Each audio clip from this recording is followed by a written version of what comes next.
Planning Board meeting Thursday, March 16th, 2023. I hereby declare this meeting of the Howell Township Planning Board to be open, adequate notice having been given pursuant to the New Jersey Open Public Meeting Act in the following manner. First, on January 6, 2023, a copy of said notice was mailed to the Asbury Park Press and the Star Ledger. Second, on January 6, 2023, a copy of said notice was hand-delivered to the clerk of the Township of Howell. Third, on January 6, 2023, said notice was posted in the office of the Planning Board and on the bulletin board in the Howell Township Municipal Building, 4567 Route 9, Howell Township, New Jersey. Members of the public will have a chance to ask questions and comment on applications once the chairman opens the hearing up to members of the public. If you wish to ask questions or comments on an application, you will need to use the raise your hand feature, and we will bring you into the meeting one at a time. You will need to have audio and video capability. You will be sworn in, and you will need to provide your name and address. For anyone calling in, you can press *9 to raise or lower your hand and *6 to mute or unmute yourself. This meeting is being videotaped for possible future broadcast on Howell Township TV 77. Thank you. Thank you. Could I have a roll call, please? Yes, you may. Mr. Cristiano? Present. Mr. Greenfield? Here. Mr. Husser? Here. Mr. Leggio was excused. Mr. Seaman? Here. Ms. Talente? Here. Thank you. Mr. Tannenhouse, I think, is going to be late, so we'll catch him later. Councilman Gazier's been excused. Mr. Kyle? Present. Mr. Mercer? Here. And Chairman Bavai. Here. You have a quorum. Alrighty, thank you. Okay, we're going to rise for the Pledge of Allegiance and then a moment of silence for the troops serving here and abroad. I pledge allegiance to the flag of the United States of America and to the republic for which it stands, one nation, under God, indivisible, with liberty and justice for all.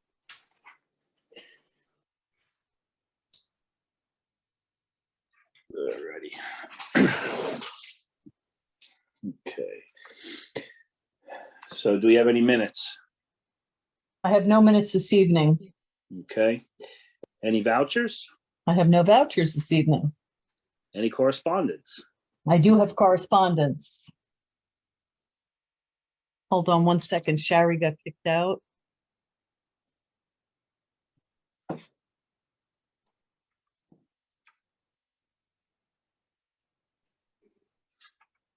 Okay. I have a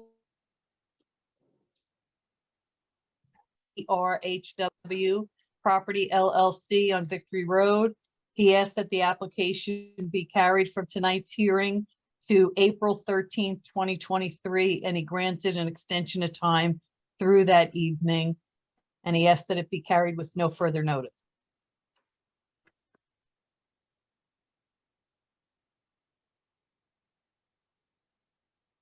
Ron, you're muted. Hey, Mr. Chair, I'll just make the announcement on that. Yep. The application of AAVRHW Property LLC case SP-1105 be carried to the board's April 13th, 2023 meeting. There will be a remote meeting beginning at 7 o'clock. The information and instructions on how to access the remote meeting will be available on the township's website at least 10 days prior. All documents associated with the application are both on file in the office of the planning department and available for review and inspection during normal business hours as well as online. There'll be no further notice to property owners. Thank you.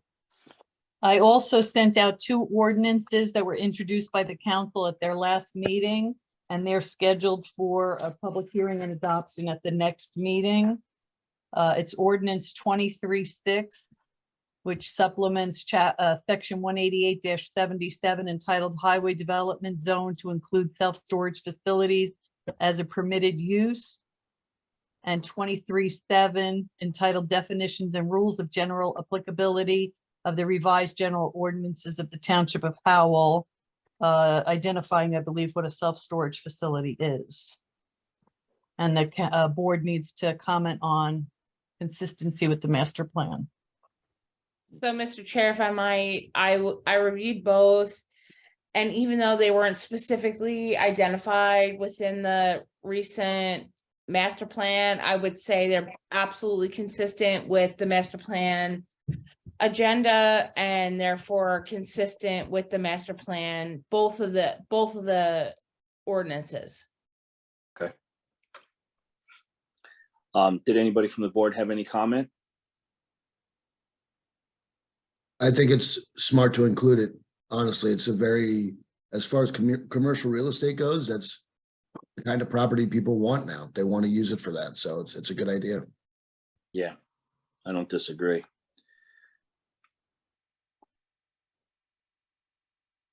Anybody else? Then So we I would guess just we need would- a motion, and you can make a motion for both that it's substantially consistent with the master plan. Okay. So I So will, moved. all right, thank you. We have a second? I'll second. Thank you. Mr. Cristiano, Yes. Mr. Greenfield, Yes. Mr. Husser, Yes. Mr. Seaman, Yes. Ms. Talente, Yes.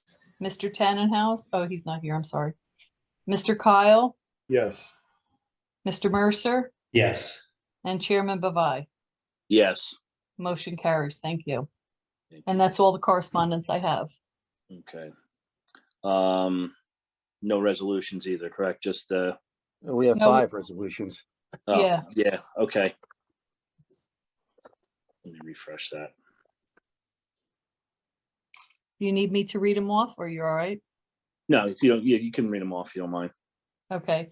The first is a review of ordinance O23-5, which the board voted was consistent with the master plan. The eligible voters are Mr. Cristiano, Mr. Greenfield, Mr. Husser, Mr. Seaman, Ms. Talente, Mr. Tannenhouse, Councilman Gager, Mr. Kyle, and Chairman Bavai. I'll make a motion to memorialize. I'll second. Mr. Cristiano, Second. Yes. Mr. Greenfield, Yes. Mr. Husser, Yes. Mr. Seaman, Yes. Ms. Talente, Yes. Mr. Kyle, Yes. and Chairman Bavai. Yes. Motion carries. Thank you. The next resolution is for case SP 1111, K-Mets Inc. It's a resolution granting submission waivers. Eligible voters are Mr. Cristiano, Mr. Greenfield, Mr. Husser, Mr. Seaman, Ms. Talente, Councilman Gager, Mr. Kyle, and Chairman Bavai.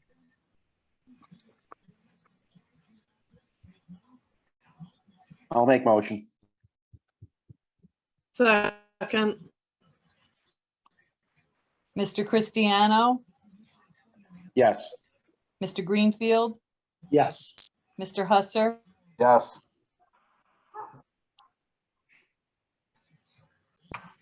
Mr. Seaman, Yes. Ms. Talente, Yes.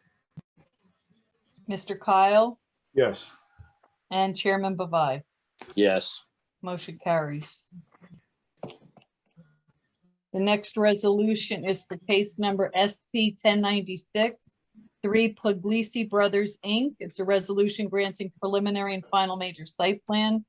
Eligible voters are Mr. Cristiano, Mr. Greenfield, Mr. Seaman, Mr. Kyle, Mr. Mercer, and Chairman Bavai. I'll make a motion to memorialize. Second.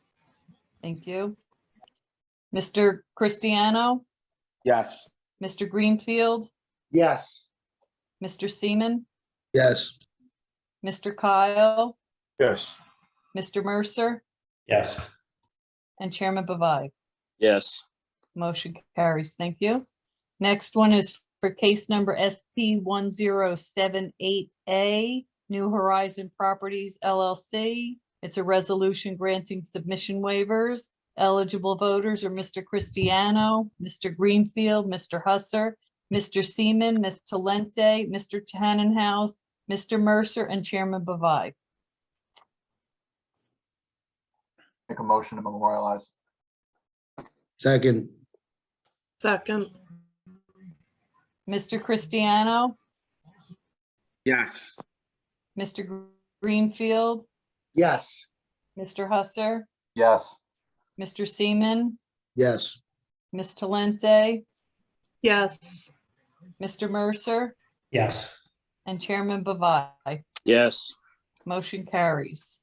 Last resolution is for case number SP 1098, 90 Industrial Court LLC. It's a resolution granting preliminary site plan approval with ancillary variance and design waiver relief.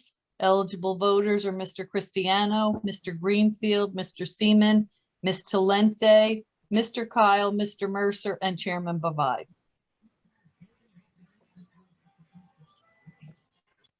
I'll make motion. I'll second it. Second.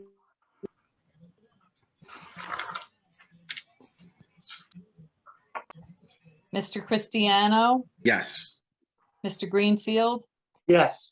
Mr. Seaman, yes, Ms. Talente, Yes. Mr. Kyle, Yes. Mr. Mercer, Yes. and Chairman Bavai. Yes. Motion carries. Thank you. That's all the resolutions I have. All righty, thank you. Okay, next up, submission waivers. First up is case number SP 1107, New Jersey Ruckel Realty LLC, preliminary and final major site plan with ancillary variance relief. Okay, and the attorney is W. Lane Miller. I just brought him into the hearing.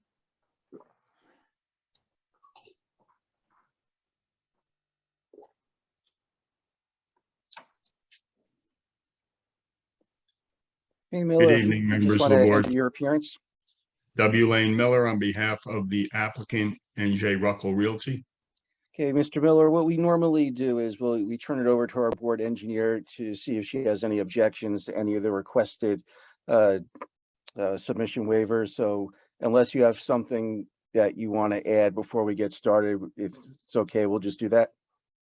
Well, that's perfect. I do see Ms. Newman's hand up. Okay. Laura? Okay, you swear or affirm the testimony about to give this board is the truth, the whole truth, nothing but the truth? do. Okay, go ahead. So, Mr. Chairman, members of the board, we have a December 3rd, 2022 review letter. The submission waivers are specifically outlined in item 3. A couple of the items I'd like to see on a subsequent plan revision, specifically, the plans need to be signed and sealed by the engineer, the state planning designation, phone number, email for owner and applicant. But for the purposes of deeming the application complete, I take no exception to the granting of these waivers, with the understanding that at a minimum, those 4 items should be provided on a subsequent plan submission. Okay, I have no objection to those modifications. Our engineer, John Manilio, is available as a member of the audience. I don't know if he has any input he'd like to put in on that. Well, as I long, counsel, as long as you're okay.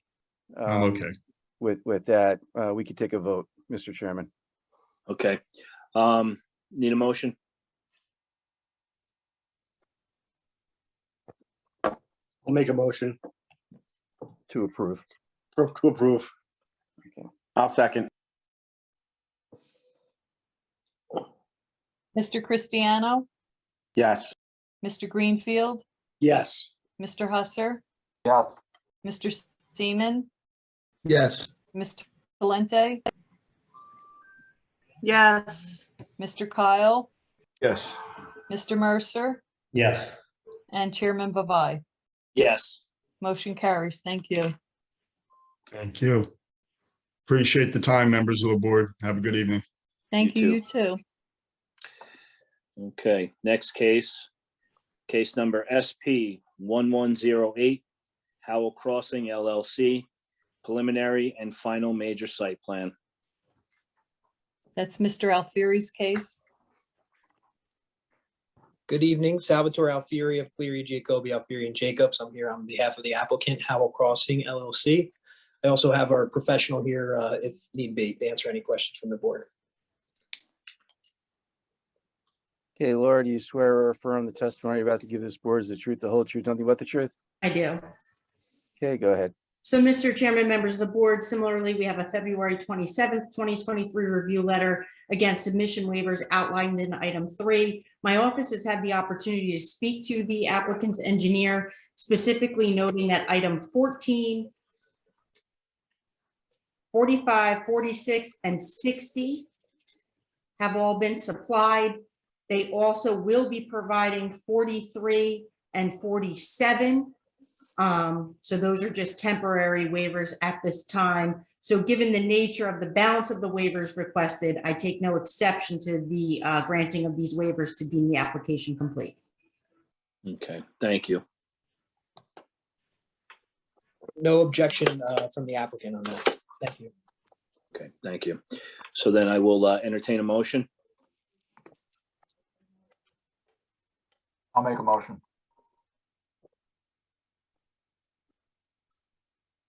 Second. Thank you. Mr. Cristiano, Yes. Mr. Greenfield, Yes. Mr. Husser, Yes. Mr. Seaman, Yes, Ms. Talente, yes, Mr. Kyle, Yes. Mr. Mercer, Yes. and Chairman Bavai. Yes. Motion carries. Thank you, everyone. Have a great night. Thank a you, you good night. too. Okay, next up is case number SP 1095, AAFRHW Property LLC, Frieza. Preliminary and final major site plan with design waiver relief. Eligible voters: Cristiano, Greenfield, Hooser, Seaman, Talente, Tannenhouse, Mercer, and myself.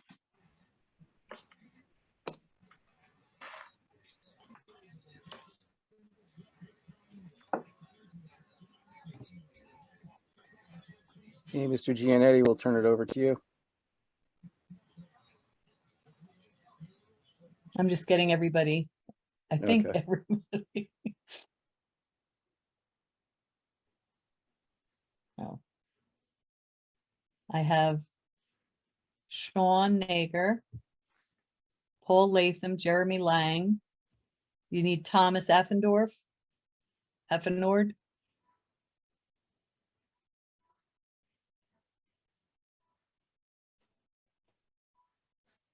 Mr. Giannetti, that was a question for you. We can't hear you.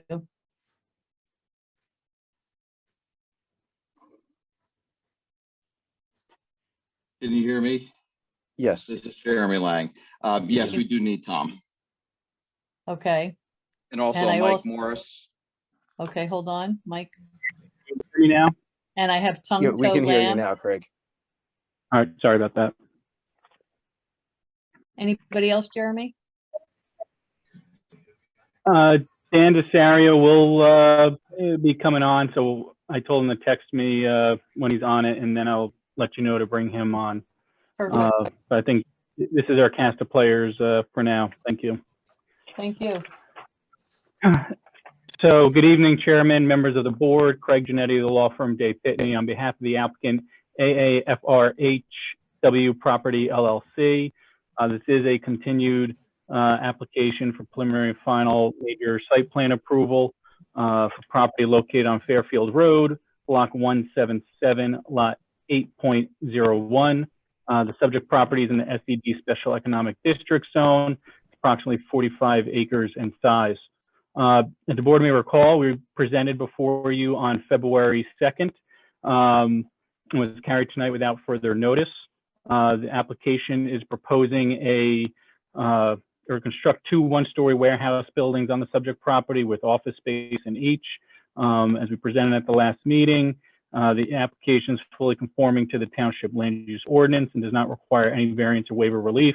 Though we did know, particularly with the lighting, we had an alternative plan that the board deemed appropriate, and a better lighting alternative, we would seek that waiver.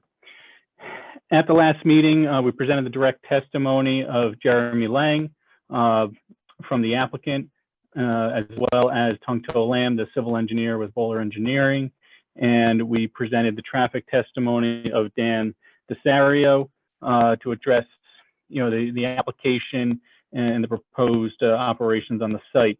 At the conclusion of the meeting, it was not yet opened up to the public for questioning and comment of our witnesses. If you recall, we presented all our witnesses as once, and then would be subject to public questioning.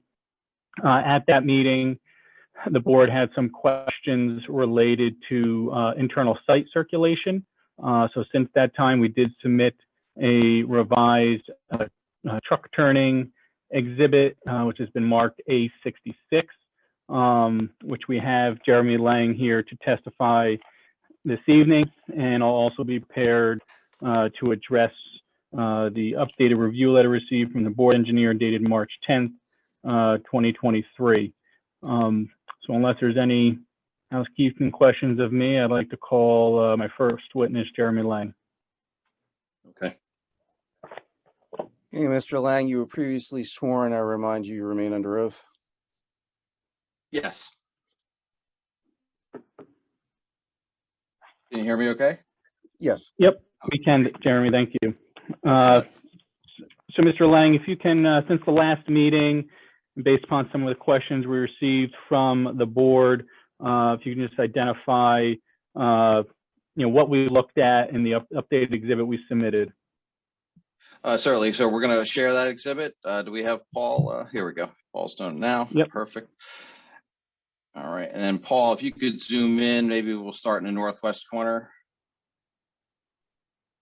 Yeah, in that area there, just zoom in so everybody can kind of read that text.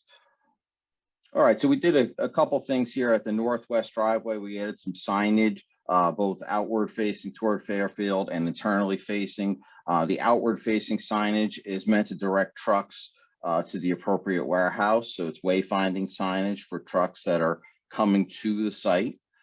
And then the inside facing or internal facing signage is a turn prohibition for semi-tractor trailers, requiring them or prohibiting them really from turning left, which then requires them to turn right, which makes complete sense in that the Route 33 interchange is only about 1,000 feet north of this driveway. So that was the first change we made. Why don't we then slide to the east, Paul? One of the things we talked about, and we'll stop right here, Paul, in the middle, is the concern that a truck might go to the wrong driveway, depending on which warehouse they were intending to. So there was a concern that if the truck went to the southerly driveway, would they still be able to navigate safely and efficiently to the rear warehouse? So, if they went to the driveway that's supposed to service A, but they're really headed to B, what do you do? So this is showing that. So the truck can, I'm going to show you the southerly movements in a minute, but at this movement here, you can see that the island is being pulled back. So we're basically proposing to reduce the trailer storage by 3 stalls, pull the island back and gore stripe it. And that's that red area you see. And that way, if an errant truck that's meaning to go to B, they can come up through the truck court, make that right turn. And it does not involve interfering with any other truck movements that may be occurring at that time, whether that be an exiting movement from A, coming from south to north, or from east to west. In either case, that truck may movement without in any way interfering with the other trucks. Let's keep heading east then, Paul. Or actually, we'll stay on this exhibit. I'm sorry. We'll stay on this exhibit sheet. We'll go south instead. So this is now the southerly driveway, and it's really a mirror image of what we did for the northerly driveway. The only difference, of course, is the wayfinding signage accurately reflects that you should use this for building A, where the north driveway was for building B. And then we have the identical signage prohibiting the left turn for the semi-tractor trailers, again, forcing them to go right to the Route 33 interchange. And then, Paul, let's just flip to that second page here. Oh, I'm sorry. Good call. No, stay where you're at. You're right. I forgot about this one. We also Ms. Newman had brought up a concern about trucks being able to pass each other in this curve. And she was correct that the curve was a little too tight to allow two-way traffic for tractor trailers for the design vehicle. So we went ahead and widened that driveway out at the curve. So the red lines that you see on the south and north side are that expanded driveway that allows two trucks, the WB 67 New Jersey statute version, which has a slightly shorter wheelbase by statute. Regardless, this allows those trucks to pass two ways. You'll see that although the driveway is expanded, it does not interfere at all with the 50-foot buffers that are required to the south and to the east. So there's no interference with those buffers whatsoever.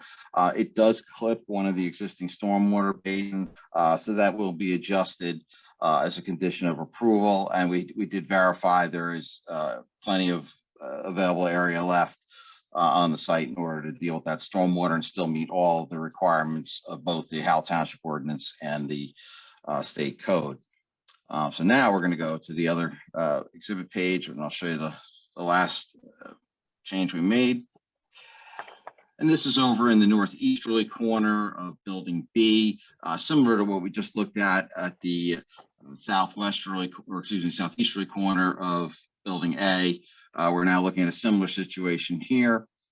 So again, we are widening the driveway curves, enlarging the radii to make this work. So we relocated one of the proposed retaining walls. That's what you see in red here in the upper right, those parallel lines. And then on the other side of the road, we are relocating or shifting down really 3 of the parking stalls. So the parking is going to stay like it is. It's just going to slide south by the width of 3 stalls. So you can kind of see, where the handicap and charging stations are there. That move down, and then the parking at the southerly end will also slide down as shown with that red outline. And in doing that, we once again can get those 2 semi-tractor trailers to pass each other with no problem to and from the warehouse. So that is the biggest change on the site. Really the only changes on the site. There was a couple other questions having to do with the trees that were near the fire tank. So we consulted with our engineering firm here, and they're going to be 5 different species. It's going to be a black gum tree that's going to be 30 to 50 feet of maturity, a basswood 50 to 80 feet of maturity, a pin oak 50 to 70 feet of maturity, a red maple 40 feet to 70 feet of maturity, and an American hornbeam at 20 to 35 feet of maturity. So that's the trees that are in the vicinity of the fire tank. I just want to identify the exhibit we have up on the screen now. It's exhibit, I'm just looking for A58, I believe. Correct. A58. A58. Yep. So that's on exhibit A58. You can see the fire tank and the pump house building in red there, and then those trees that are around it. The species are what I just testified to. Just continuing on, a couple other cleanup things. There was a question in the most recent review letter about green building practices. The building will be solar ready, so both roofs will be designed to be solar ready, which essentially means they're able to take a roughly 5 additional pounds per square foot to handle solar equipment. There was also a question about HVAC units. The units are set back at least 60 feet from the edge of the roof line. And in doing so, that and the parapets and just the height of the buildings makes them impossible to see from the ground level. So you would not see those from Fairfield or anywhere else around the site for that matter.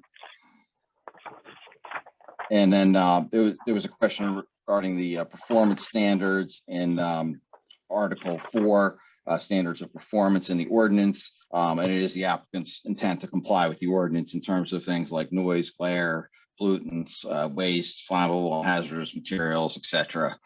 So the applicant is not seeking any relief in that regard.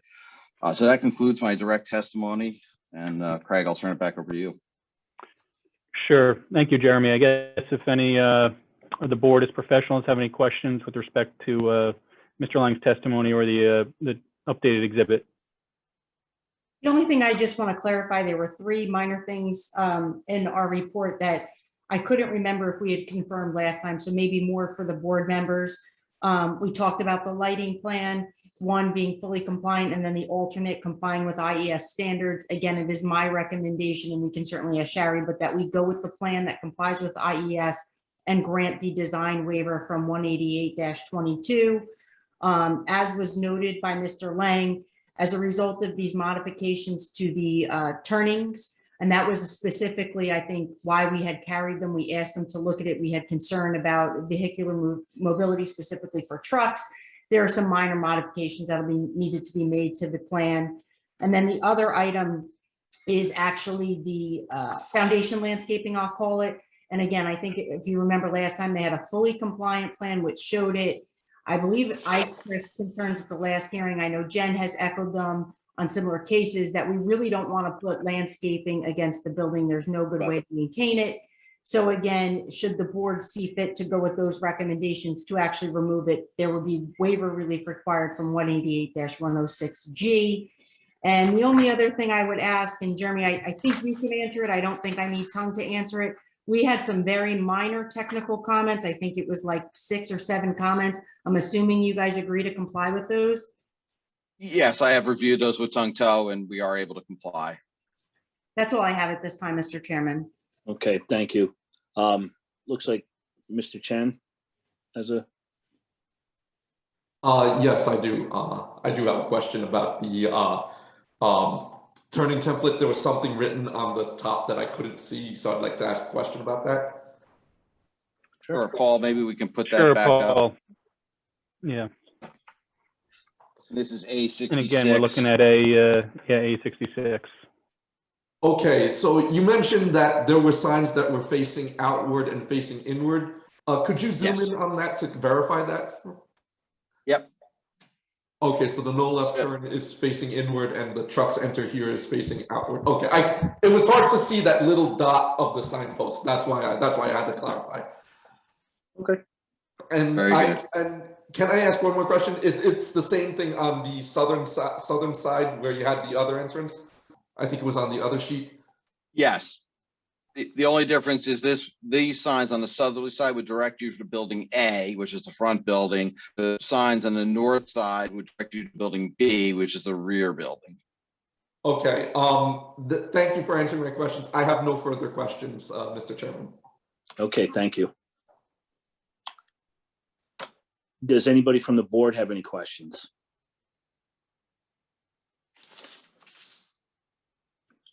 Mr. Chairman, just wanted to note, the other thing that I think was unresolved, but we've since resolved, is the applicant will also need that waiver to contribute into the tree fund, 188-95. Right. Thank you. Okay, seeing that nobody from the board has any questions, are you finished with your testimony? Yes, we have nothing further from a direct presentation. Okay. We do have all of our witnesses that testified at the last meeting available for any questioning. Okay, fantastic. All right, with that being said, we're going to open it up to the public for questions of the applicant and the Well, I professional. think, Mr. Chairman, questions and comments, since Yes, they have nothing questions more. and comments. Yeah. Please. Okay, at this time, the chairman's open the hearing up to members of the public for questions and comments. Just a reminder, you will need to be sworn in and give your name and address. Anyone calling in, use *9 to raise or lower your hand, *6 to mute or unmute yourself. And I have Joan Osborne coming in.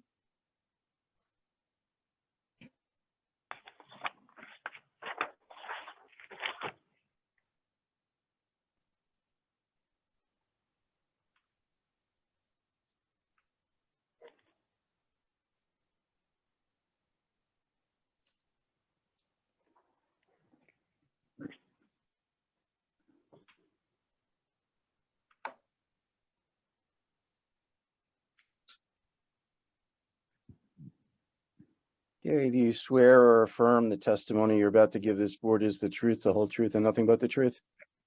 Oh, I'm sorry. I did not know that I had hit that button. I don't have any questions, so I don't need to be sworn. What, do you have no questions or testimony? No, that was a mistake. Okay. Okay, thank Have a you. nice night. Mhm.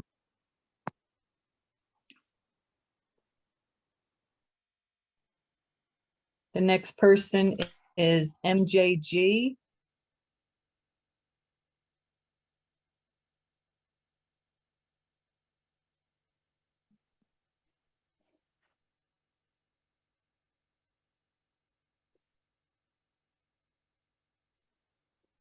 Good evening. Okay, I just need to swear you in first. You swear or affirm the testimony you're about to give this board is the truth, the whole truth, and nothing but the truth? Yes, I do. Okay, if you could just speak up a little bit, and if you could state and spell your name and give us your address. Sure. My name's Mary Jean Swoboda. I'm in the side board area, not very far from Fairfield Road, actually on the opposite side. Can you just spell your last name for us? Please. Sepulveda. Okay, go ahead, ma'am. All right, I actually have a number of questions. I'll start, I know that they talked about waivers for the trees. I'll start with asking how many acres of trees will be knocked down to make this project out of the 42 acres of land? Okay, Mr. Giannetti, who would be the correct witness to answer that? That would be either Jeremy Lang or Tung To. Yeah, have Tung To answer that one, Craig. Sure.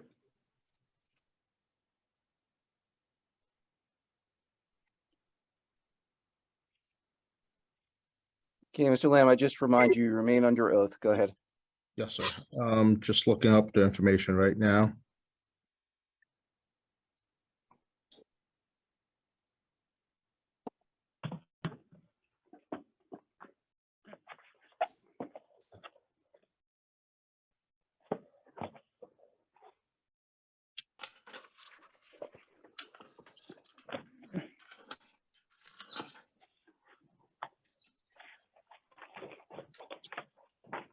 $12.21 of trees to be removed.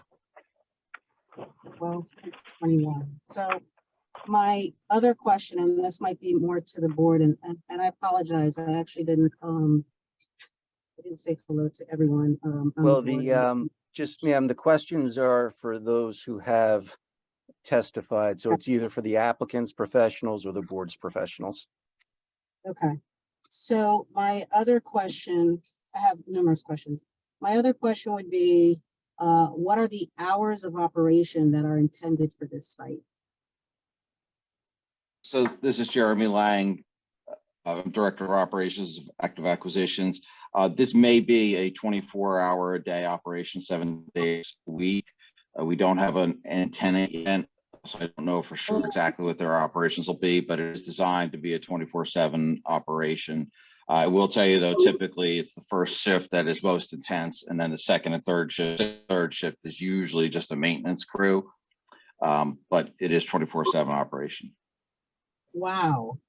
Okay, so that makes a huge difference on how this site is, and I don't know if the board was aware of hours of operations, but now my other question would be, so you're part of Active Acquisitions. This question actually might be to the legal counsel on the board. Being that Active Acquisitions has multiple projects and warehouses to be built in the same vicinity, feet from each other, how can these projects be considered as one versus individual applications and being seen more as in isolation? Because I think when we look at the traffic impact study, that traffic impact study is only relevant to the site. However, if we look at the projects that are in Active Acquisitions for Howell, we're looking at a total of 1.7 million square feet of of building space. We're looking at over about 1,000, almost 1,000 cars in the area immediately in the Fairfield Howell Road area. So when the fellow talked about the traffic impact study for that particular land or project, I don't think it's fair to say that that traffic impact study is representative of the project at large, because these are multiple warehouses in the same location. Now, the fact that you just said it's 24/7, now that really impacts the residents. Because that means that 1,000 vehicles are going back and forth on Route 33, and you know, not just the traffic, the noise, the air quality. And for that particular location, I'd also like to ask. Well, why don't you one at a time. let the first question be answered, and then we can move Sure, on. Mr. Giannetti. And I guess, yes, can you hear me? Yes. So I think initially, and I don't know if you were on for the last hearing or presentation, but we presented extensive traffic testimony from our traffic engineer, who also is the same traffic engineer that provided extensive traffic testimony on the other active applications. And all those traffic studies factored in the other developments that were being proposed. And that was his testimony at the last meeting. Okay, I do recall the date. I think it was October 2021 or something, or November 2021. Now, back in 2021, you know, we were still on pretty much on pandemic. So the fact that it was more recent than that. I'm sorry, but it was like it was like a month ago. A month ago. Okay, well, I didn't see that in the records.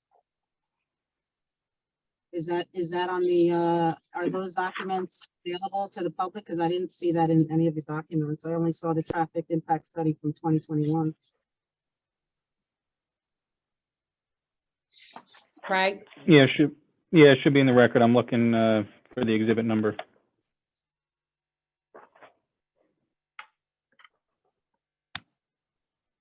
And it might help, Dan, do you have the date of your traffic study, Dana? So for the record, Dan Desario, the traffic study for this application is dated November 1st, 2021. And just so the record's clear, we did account for the active 29 Howell Road application, the Black Rock Enterprises application, the Rock Solid application, and the New Jersey natural gas application as part of this traffic study. As the board is aware, you've approved the Stavola tract at your last meeting. And that Stavola traffic study also included the Frieza application that's before you this evening. So all the traffic studies that have been prepared for the active acquisition applications within this township have accounted for all the active applications as well as other applications that are non-active acquisitions. So we've provided comprehensive traffic studies for all the active applications that account for all the developments, particularly along Fairfield Road. So if I recall the last meeting's numbers, I think, and I don't remember who exactly it was, but he said it was no more than 86 vehicles at one time. I can't see how that can happen with almost 1,000 vehicles possible in all locations.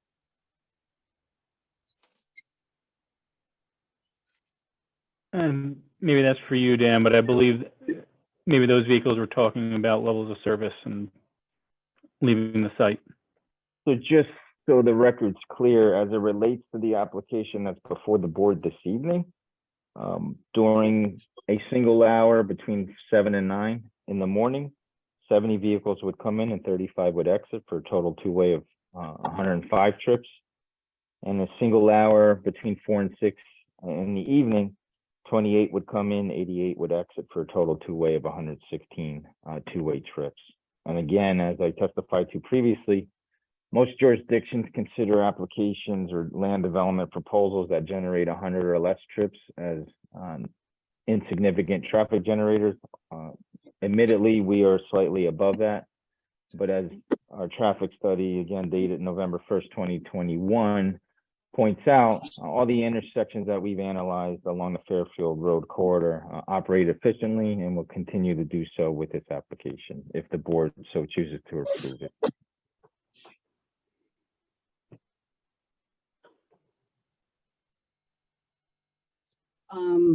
Okay, so I still feel like there's 1,000 vehicles. I don't see how 113 in 1 hour, even in an hour, it sounds like a whole lot. And we're talking about trucks. Now you're saying it's 24/7.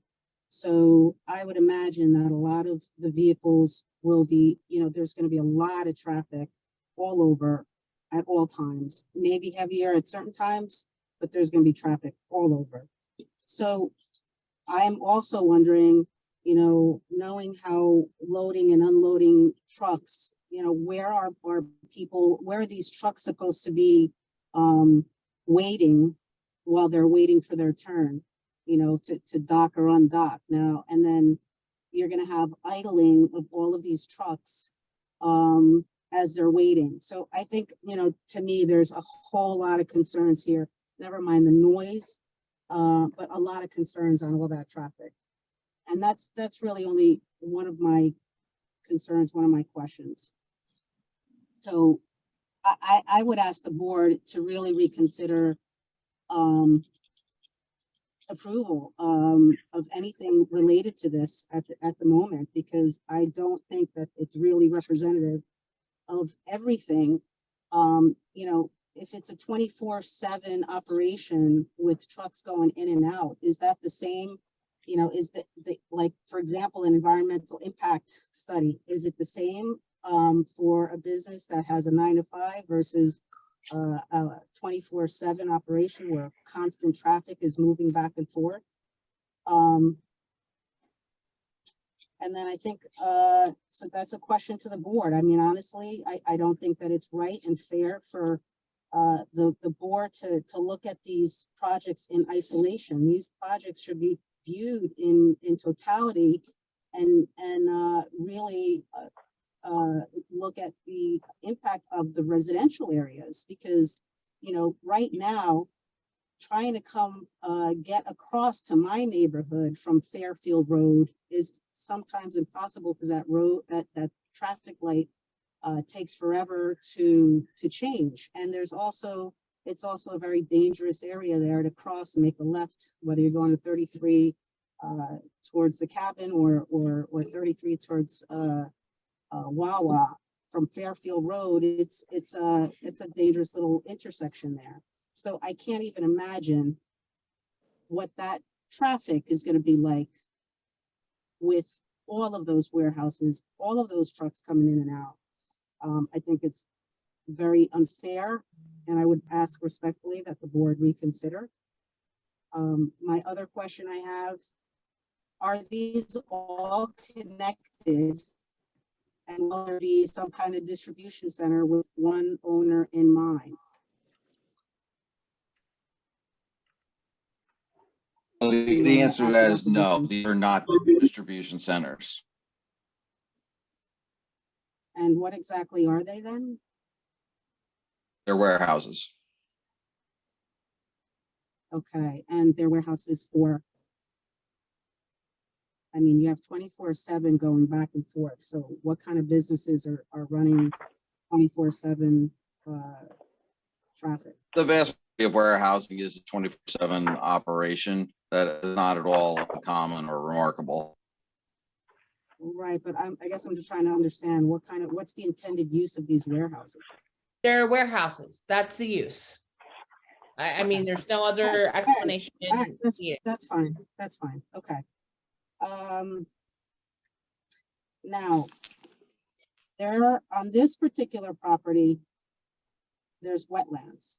I don't think I saw in the site plans anywhere that shows the wetlands lineations. Also, is there permits from the Environmental Protection Agency to for construction. I imagine there must be some kind of conservation easement in that area.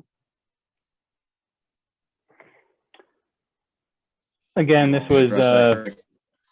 yeah, it was testified to at the last meeting. They're identified in the plans. We walked through all the wetlands between Jeremy and Mr. Lamb, but Mr. Lang, if you want to address that again.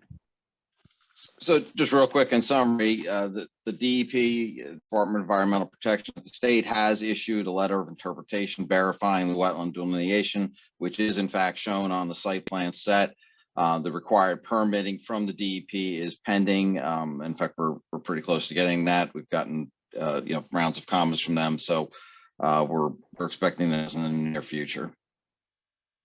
It also does say on the letter of interpretation that the freshwater wetlands and waters boundary lines, as determined in the letter, should be shown on any figure site development plans. I don't think I saw that on what you guys showed earlier,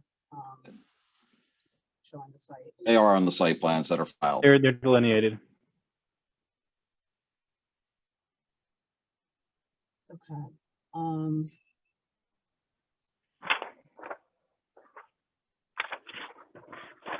So what about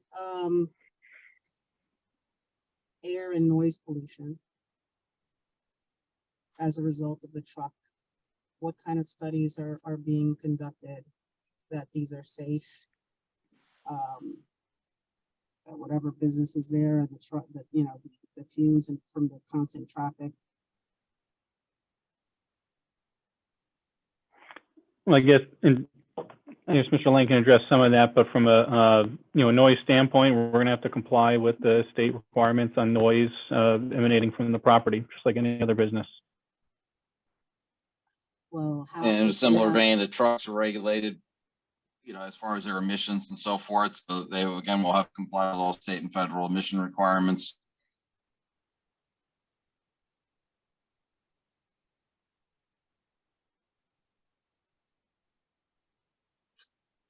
Okay. So how, because I hear from my neighborhood, tons of trucks from Route 33, and that's just every once in a while. Now, if we have a 24/7 operations with trucks going, it's going to be a whole lot more disruption there.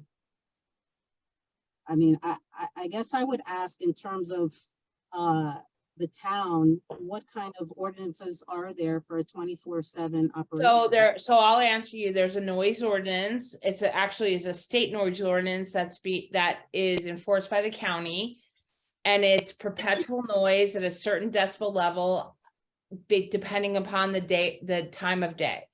So if there's concerns about noise in a particular location and a perpetual noise, you need to report it, and then people will come out and monitor it. And if there's a habitual issue, they will be issued a violation. But there is a noise ordinance. It's 65 decibels in the day, 50 decibels at night, depending on where it's located, and they're going to have to comply, as is every other person, including yourself, in the town throughout the course of the day. Yeah, and I thought I saw, and I don't know, it might have been the environmental impact study, that it was somewhere around 85 decibels. And if they're in violation, they will be cited.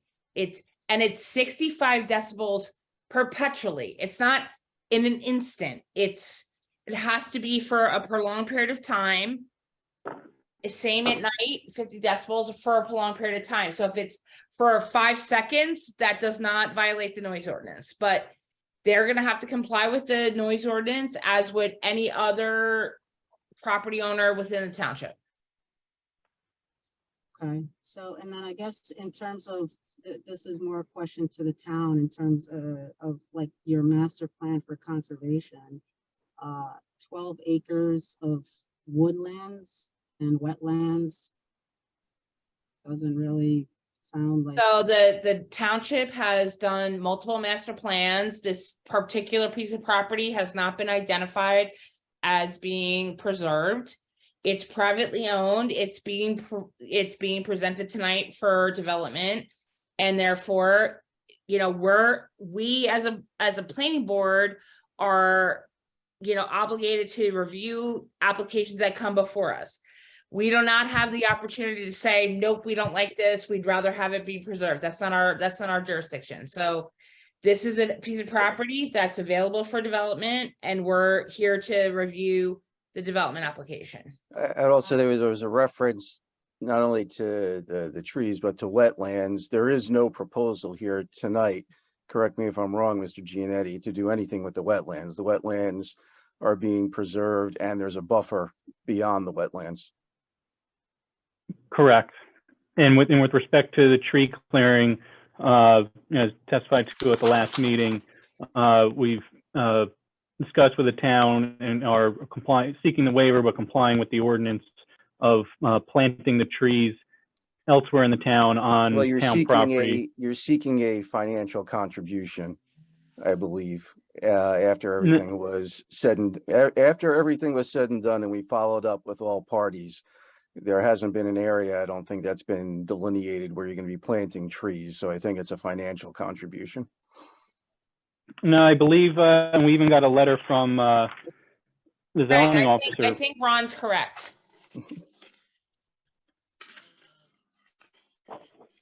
Got it. And that contribution was that, I mean, 12 acres of land was the contribution to the tree fund, and how does the town actually plant trees, or do they just kind of hold on to that for other things? Well, we're not really we're not in the business of determining how the town manages the money, but the money is based upon the ordinance. It gets contributed to the tree fund, and the town deals with how to spend it at their discretion. And so if you're questioning that, then I would suggest that you go to the the council meeting and ask them. Yeah, because I mean, to me, all of this just doesn't sound consistent with a master plan for conservation, for woodlands, for wetlands. I mean, it kind of just sounds okay, contribute to the fund and we're good. So it's a shame. I mean, I think our environment should be really preserved. I guess my last question, considering that it's a 24/7 hours of operation, and there will be lots of noise, while I know that you said that there's wouldn't there be buffers to help with noise reduction, being that you're cutting down so many trees, and those can typically be used as buffers for noise reduction? So buffers are not for noise reduction. Buffers are for separation of uses. And, land area for buffers, 50 feet here and 50 feet there, they're not for noise attenuation. It's for separation of uses. So they're not seeking relief from any of our buffer requirements. So therefore, there's no discussion regarding buffers associated with noise attenuation. Okay, well, can I ask the board to consider noise attenuation measures, considering that you have about 8 warehouses and 1,000 vehicles in the area? Mr. Giannetti, do you have a response to that? Sure. I mean, again, the noise requirement deals with compliance from your property, and there has to be a complaint from another property owner, and they measure it from that wherever that property owner lives. The question is, are you willing to put in additional buffer? That was the question. Yes, thank you. Not beyond the buffer we're already proposing as part of this application. And again, just a reminder, the use we're proposing is fully permitted in the zone. We're not seeking any relief. We're not seeking any relief, period, but we're particularly not seeking any relief for the size of the structure or the intensity of the structure. Everything we're doing is in conformance with the zoning. you're seeking some design waiver relief. You're not seeking variance relief. Well, the waiver relief we're seeking, we have alternatives that can comply, but if the board prefers, we can do the alternative.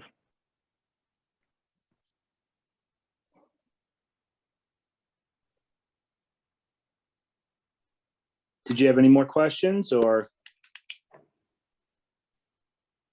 Yeah, I'm just really, I guess just this would be a comment, and I apologize, but for this, I'm very disappointed in how Howell is allowing such warehousing in this area, destroying farmland, destroying wetlands, and you know, woodlands, and I'm just really disappointed. I mean, I moved here as a resident years ago and loved the area. You know, it's going to be definitely something that's not going to increase our property values. I can guarantee you that. Thank you. Thank you. Have a good night. Hey, Paul, can I chime in here real quick? Please. Ron, I know I've probably asked you this 100 times over the years, but with these past applications, the one we're seeing tonight, the ones we're going to see in the future, we all know well that every, well, I don't want to say every, but members of the public, which I respect their opinions completely, and they have a right to speak on behalf, we're going to keep hearing this ongoing issue of traffic. Okay. And can you just please, for the public and the input of the public, and, you know, blaming the planning board, yada, yada, yada, clarify what the planning board's role is into traffic on applications? Sure. So we begin with the fact that at a planning board, unlike the zoning board, at the planning board, you're always dealing with applications that are for uses that are permitted by ordinance. So there's been a legislative determination at the governing body to permit these uses in these zones. So with that said, our courts, the New Jersey courts, not Howell Township, but the New Jersey courts, and we have to listen to them, have held that increases in traffic alone are not a justifiable reason to deny an application. What the courts say is that it's a legislative decision, and it is assumed that the governing body that exercises that legislative decision is aware that there is going to be a traffic impact associated with the uses that it deems to be permitted. So the fact that there is going to be increased traffic in and of itself is not a determining factor.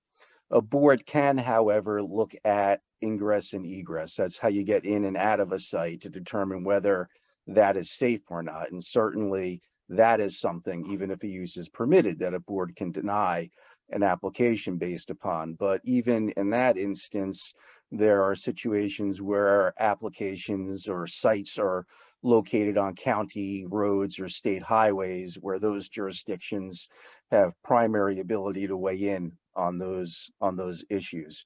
But generally speaking, the overall traffic impact helps to understand where there may be a need for a town to engage in off-site improvements, where an applicant may need to dedicate some right-of-way, and also the impact that it has on the safety of ingress and egress. The fact that it's going to generate traffic in and of itself is not a reason that the courts have identified as being valid for denying an application for permitted use. Thanks, Ron. Thank you, Ron. Okay, you want to let the next one in, Eileen? Yes, I have Stephen Mirabello.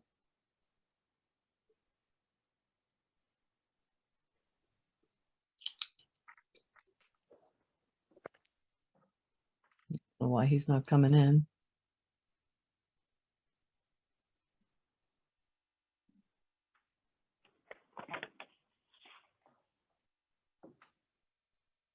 I'm going to go to the next person, Mike.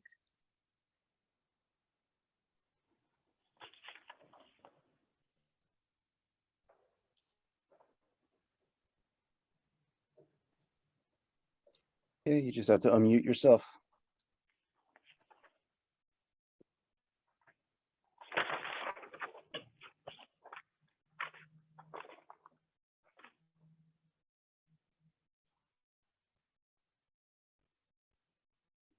Mike, you need to unmute yourself. Okay. Do you swear or affirm the testimony you're about to give this board is the truth, the whole truth, and nothing but the truth? Yes. Please state and spell your name and give us your address. Mike Atanasio, Mikeattanasio, 19 Woodstown Drive. Okay, go ahead, sir. Okay, so in just listening, I'm kind of a newbie at this, and I'm just listening to what's going on here the last couple of meetings.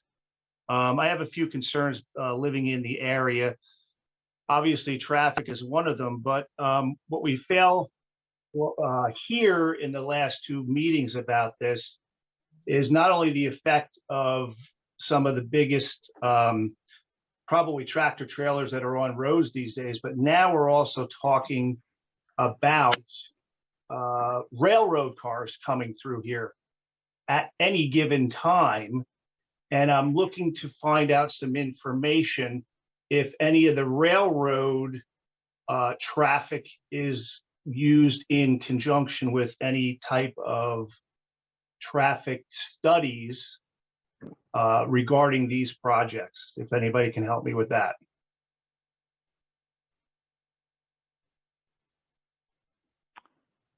I guess it is a question.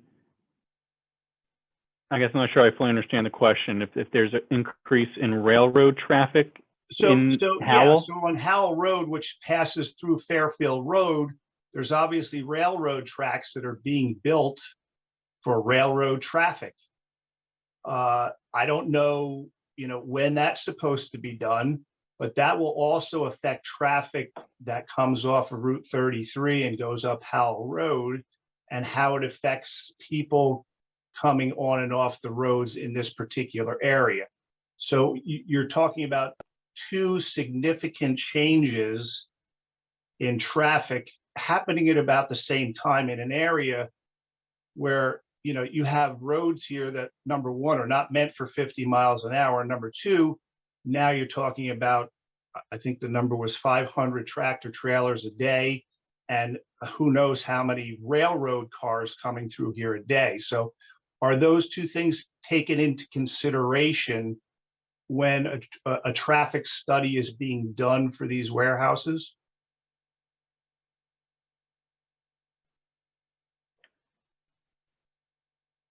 I think Mr.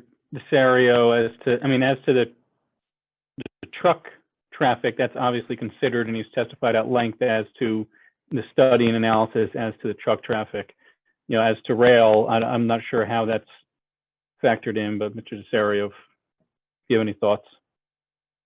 No, we did not factor into our analysis any influence in terms of nearby railroad lines. None of the warehouse buildings, and in particular, the one that's before the board this evening, is going to rely on rail service to serve it.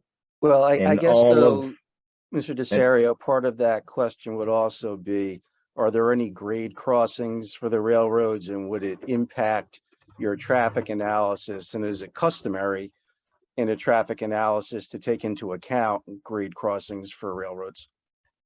It is not customary to take into account at-grade railroad crossings as part of a traffic study. And as I testified to earlier, the majority of the traffic associated with this application will be relegated to this short section of Fairfield Road between Route 33 and the site. And Dan, just to piggyback on that, 100% of the truck traffic would be headed toward Route 33. In fact, I just testified earlier about the signage prohibiting the left turns out.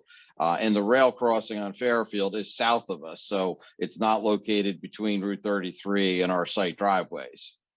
That is correct. Okay, so what I'm guessing is that these two are not, I guess I'm asking the board to take into consideration the impact of both of these potential issues in regards to voting on this particular project and others that are coming up. Is that a viable question to ask or a suggestion? Well, it's not outside the bounds to ask it. I guess I would ask Mr. Chen though, to confirm Mr. Desario's testimony about the impact of any grade crossings for railroads and how it would or would not be factored into this particular application. Okay, so I listened to Mr. Desario's testimony a few minutes ago, and I did not find anything that I disagreed with him on with regard to railroad crossings. Typically, railroad crossings are not usually factored into most of the traffic studies that I've seen or written, and since the grade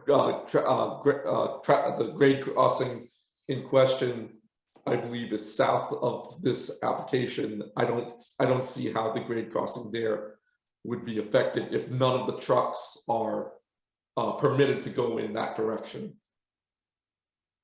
Okay, sir, so we have testimony from the board's expert, the applicant's expert. The board will certainly take your comments into account when it's deliberating. It's not rejecting anything. Okay, I'm okay with that. So again, along with that, you're having noise, obviously being produced by two of these very large entities happening. And in this area, we hear traffic at all hours of the day, and especially at night when it comes to the traffic that's happening just now. So that increasing obviously with tractor trailers and trains is a concern. I think the board needs to take a look at that as well.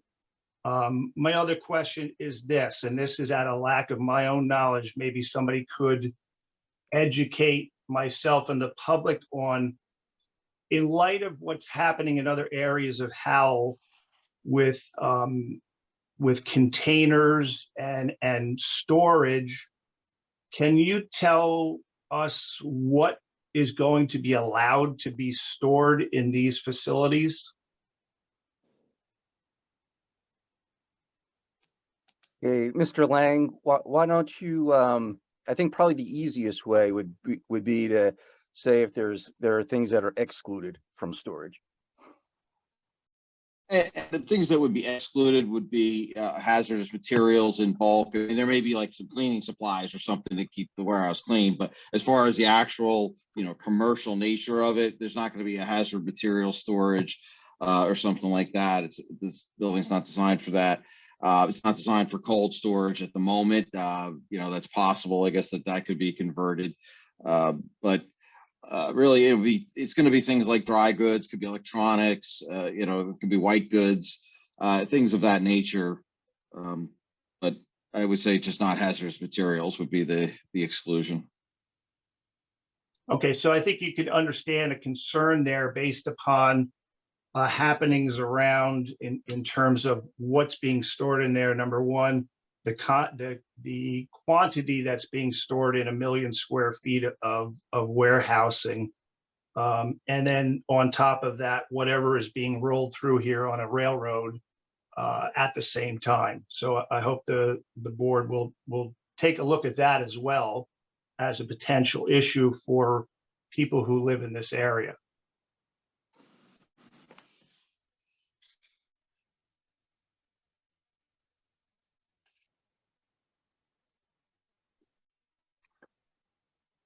Well, I think it's fair to say that there's no option for the applicant in terms of complying with all of and these are things that are basically regulated at county, state, and federal level, but they're going to have to comply with all of those prohibitions and limitations. There's no choices that they have in that regard. Okay. Would that be a correct statement, Mr. Giannetti? Yeah, we'll have to comply with all state, county, and federal requirements as to storage and things of that nature. And again, the testimony too was there's no kind of rail service. There's nothing being proposed with respect to rail for these projects. Okay. I guess my only other question is why? Why do we want these structures and the quantity of them in this area and how? what is it going to do for Howell and the residents that live in the area? Why should we have these? I think Mr. that's my Giannetti, only do you question. wanna- I'm not looking for, I don't know if I'm looking for an answer, but I think, Okay. again, it needs to be talked about or thought about when there's a final decision being made about this. So let me provide the legal answer to what the board can do. So again, I always defer to the case law, which is the New Jersey courts interpreting how municipalities and planning boards have to interpret the municipal land use law, which is our governing state statute. So what they say is that, and this is a quote from the New Jersey Supreme Court, the jurisdiction of a planning board when dealing with a permitted use is tightly circumscribed. That's their words, tightly circumscribed. And it's limited to reviewing whether an applicant complies with the site plan ordinance, the design standards, and the zoning ordinance.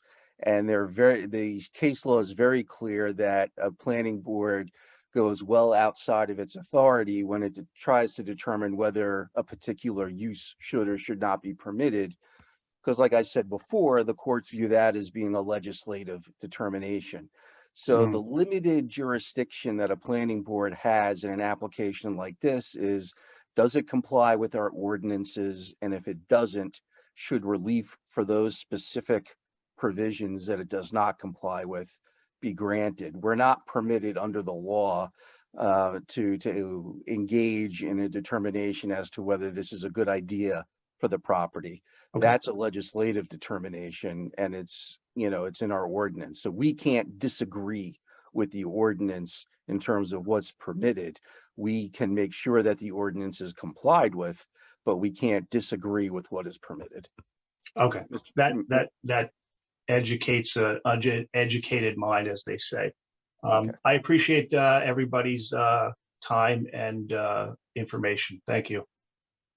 You're Thank welcome. you. Have a good night. I have Stephen Mirabello. Okay, do you swear or affirm the testimony you're about to give this board is the truth, the whole truth, and nothing but the truth?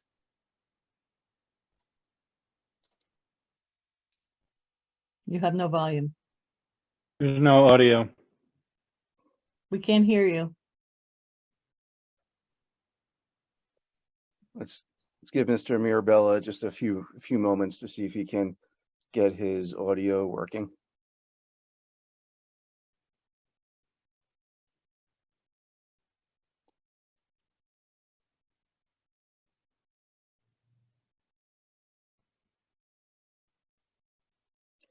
Okay, Eileen, why don't we keep Mr. Mirabello in the room? We can And go bring on to the someone else? next member of the public, but let's keep him in the room and let's see if we can get his audio going. Okay, I'm bringing in Sabrina.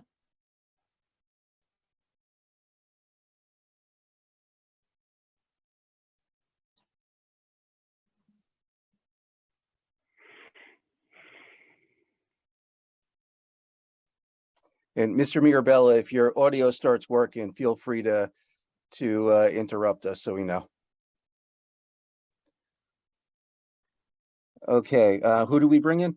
Sabrina. Okay, Sabrina, can you just unmute yourself? Okay, do you swear or affirm the testimony you're about to give this board is the truth, the whole truth, and nothing but the truth? I do. Okay, please state and spell your name and give us your address. Sabrina Reuter, Sabrina, Reuter, Reutter, 276 Fairfield Road. Okay, go ahead, ma'am. Good evening, everybody. We've lived in Howell for quite a while now. We think Howell's a great town with a wonderful sense of community. As homeowners, we're entitled to quiet enjoyment. The last year has been anything but quiet around here. As listening tonight, I heard that you guys mentioned that you wanted that there would be a possibility that the trucks coming out of the warehouses would be forced to turn left. And my question is, how do they plan to enforce that?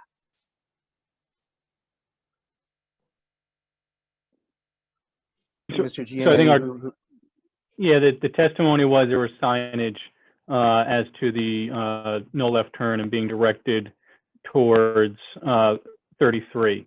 As to enforcement, just like any other zoning provision, enforcement is through the township.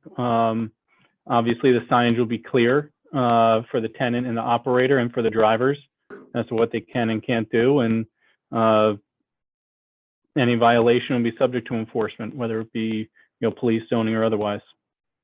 Okay, so they're not going to be putting in wide sweeping curbs to the north, right angle curbs to the south, and, making it that if they did turn the other way, they'd be hitting curbs or landscaping. Nothing like that is going to be done. Correct, that's not proposed. Okay. So are they planning to put, the police are going to be patrolling the road almost constantly? Or I'm just concerned because I know signs are one thing, but we all know that, people don't always follow the rules. And Mr. Lang, maybe if you can address the question again and as to, are you speaking, Jeremy? Because we can't. There we go. Can you hear me Got now? it. All right. Yep. So the applicant has agreed and will agree to grant Title 39 enforcement, which makes those traffic signs fully enforceable. So the police department can issue tickets with fines. So these are real penalties that would go with it. And there's just the kind of the common sense aspect. We're so close to the interchange of Route 33. It really doesn't make logical sense to go anywhere else. And that's why we were happy to, grant the prohibition. I know, I understand that. Some people don't have common sense these days. Also, I have one other thing. With a 24/7 hour a day trucking operation, has anyone considered that there's two schools a quarter mile of away? It doesn't seem like that was thought out for the families that live on this road. Bringing all the extra traffic noise. The other day, I witnessed a tractor and trailer blow past a bus that the bus clearly had its stop sign out picking up the kids, and it went right past them. So my concern is the safety of the residents on this road and how it'll affect our two schools at the end of the road and the children waiting outside and getting dropped off from school.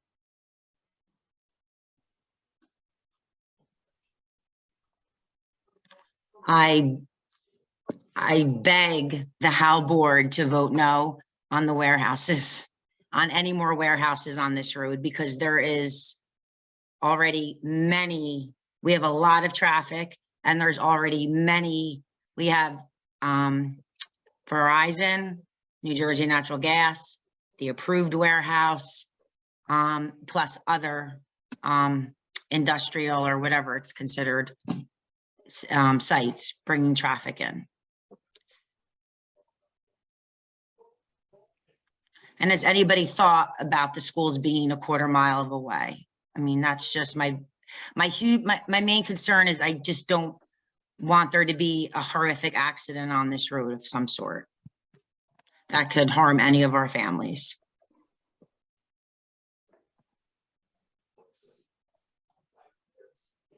So I guess my question would be to one of the board members about the schools. no, the questions are to the applicants, professionals or the board's professionals. Mr. Giannetti, do you have someone that can, generally answer what was taken into account when selecting the site? Sure, I guess Mr. Lang can, but I can tell you, obviously the zoning was factored into the site as well as its location near Route 33, and that there was, direct easy access to 33 from the site as was previously testified to, and also why they were agreeable to putting the no left turn signage so they, would not go in the opposite direction. Okay. All right, that's all I have to say. I would just ask that the board respectively vote no, please, for the safety of our families, for no to any more warehouses on this road. Thank you. Have a nice night. You too. Thank you. Okay, Mr. Mirabello, looks like you're good. Can you hear me now? Yes, we Yes. can. All Okay. right, good, fine. I don't use the computer all that often. All right. Do you Start swear here. or affirm the testimony you're about to give this board is the truth, the whole truth, and nothing but the truth? Yes, I do. Okay, if you just state and spell your name and give us your address. My name is Stephen Mirabello, Stephen.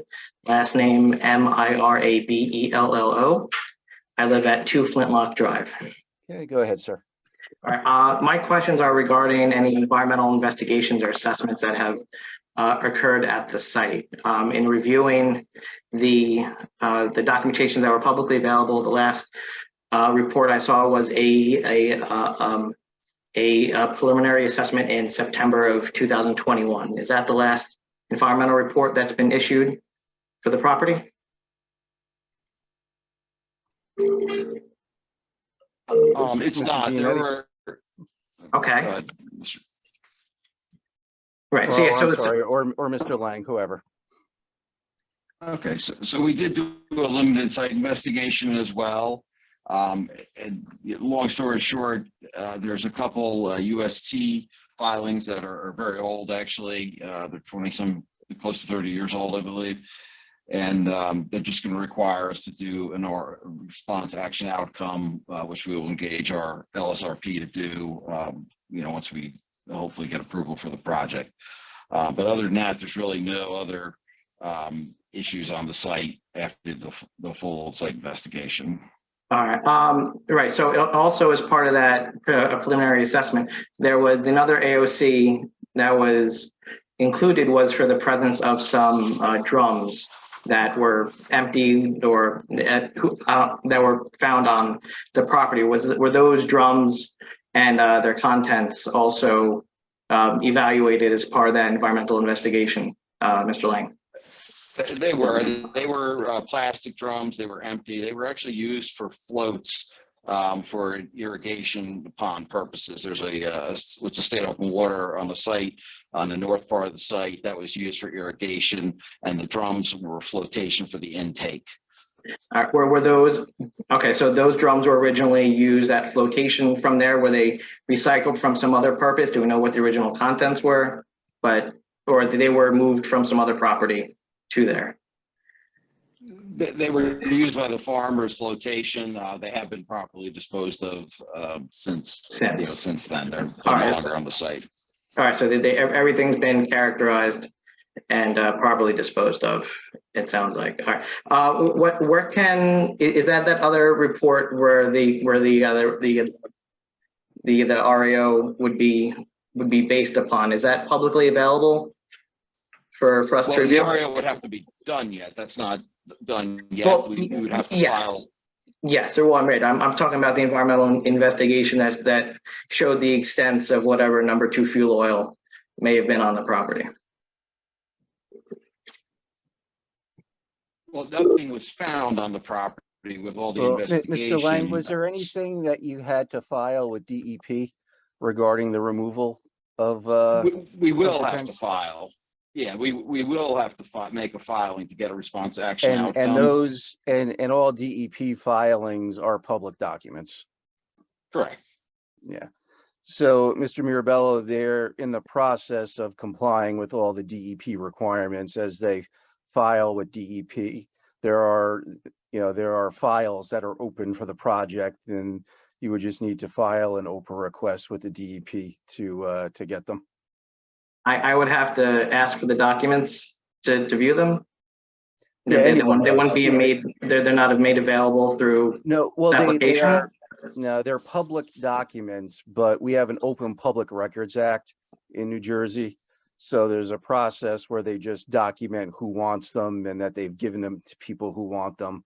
There's not any impediment to getting them. It's just there is a process to requesting them. But they're not closed or anything like that. It's just there's a paper you have to, fill out. That's all. All right. Yeah, I just wanted to make sure that those things were followed up on. I certainly hear lots of things about the news lately in town with drums. I want to make sure they're all properly handled. Mm-hmm. Okay. All right. Thank you very much. Have a good night. Good night. I'm bringing in Homero Orduna.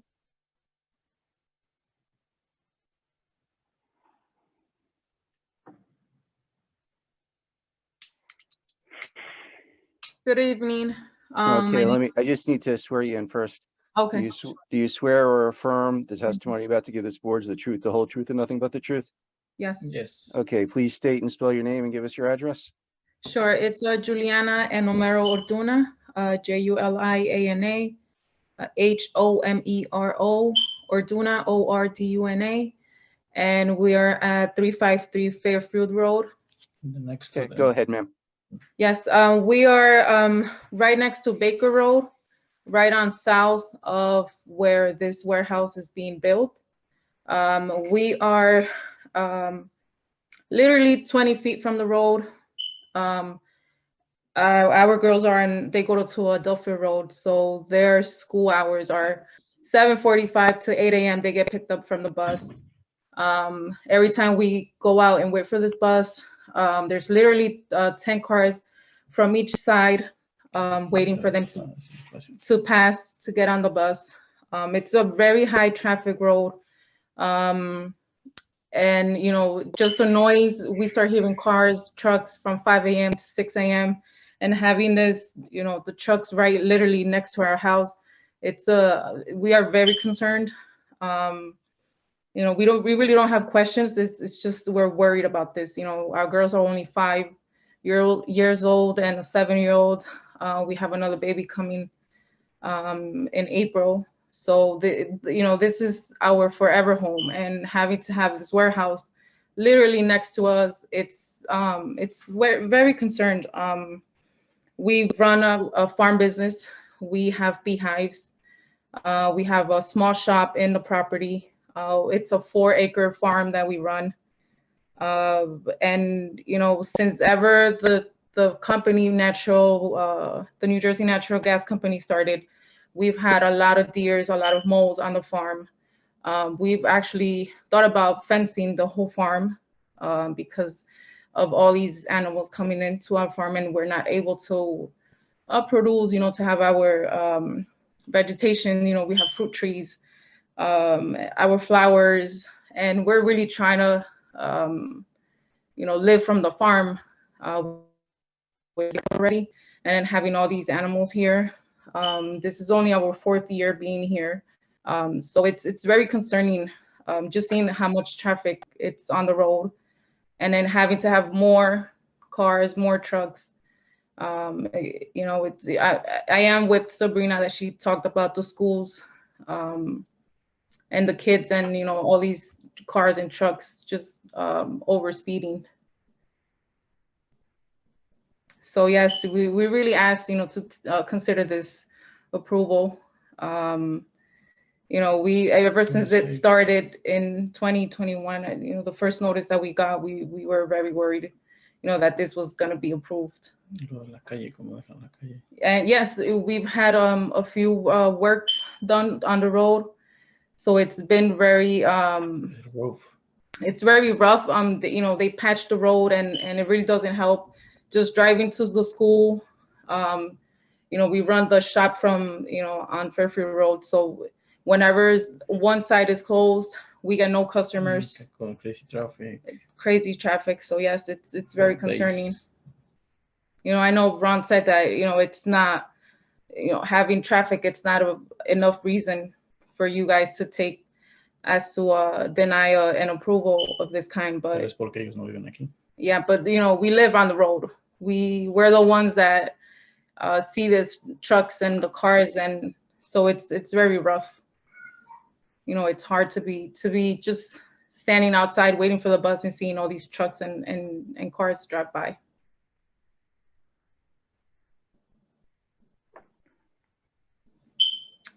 So yes. Was there anything more? No, it was just that, we've been here 4 years. We're just starting our family. Our kids are very young. They're just starting elementary school. So yes, we hope. Yeah, it's the impact. It's been huge since ever we arrived. So just hoping that the planning board takes our testimony as a consideration of, getting this approved. Thank you very much for listening to us. Have a Thank good you. night. Good night. Eileen, I guess separately, before we go to the next check, Jeremy has also, I think, signed in from a computer just because his audio was a little garbled. And there might be Okay. another Jeremy Lang, if you could him in? add him. Yes, Sure. please.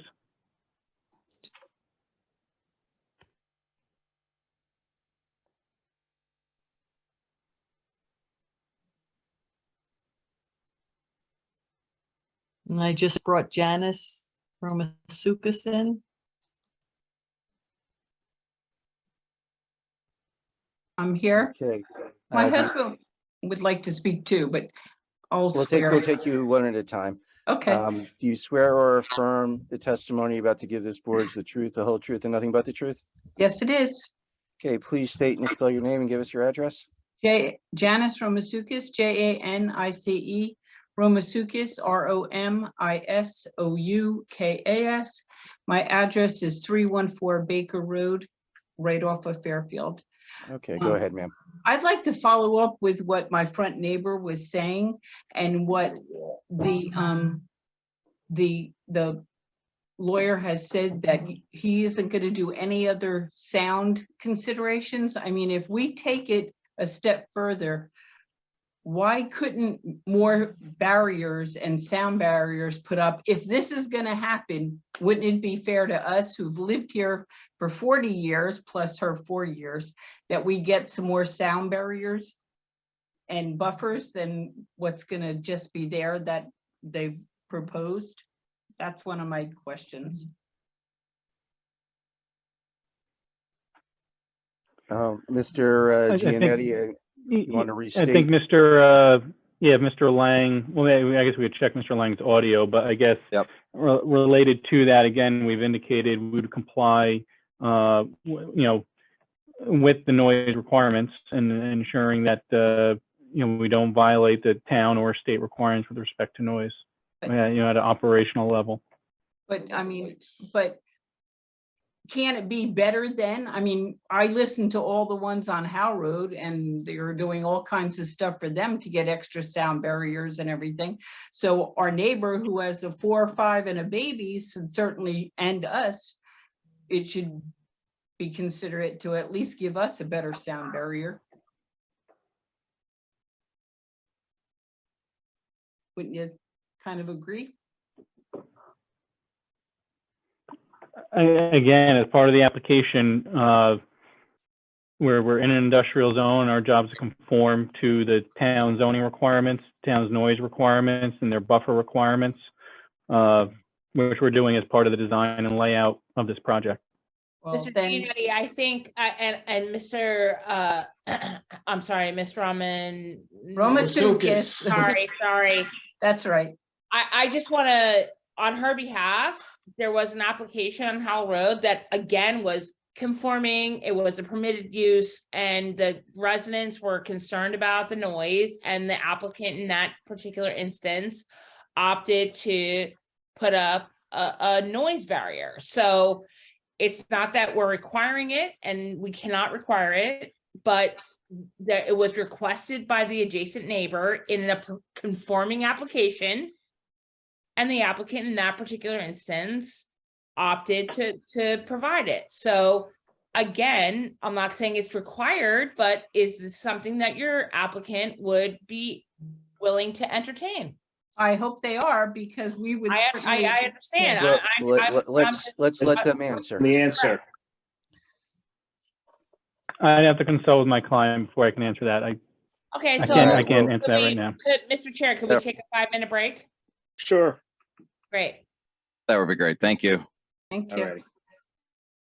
The board will now take a 5-minute recess. We'll be back at 8:50.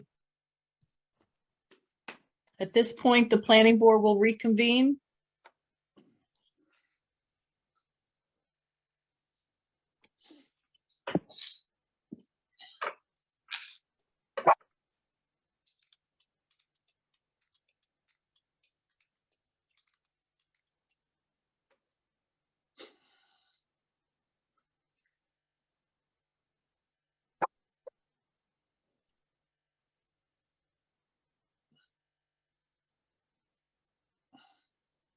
All right, Craig, we were last left with you getting asked whether or not you were willing to do a sound wall, and we went to a break so you could speak to your client.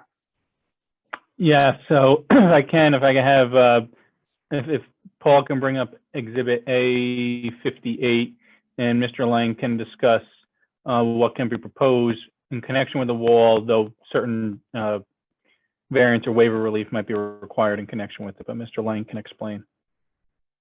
So thank you for the opportunity to review the plan. I didn't want to answer that question willy-nilly without having reviewed the potential impacts.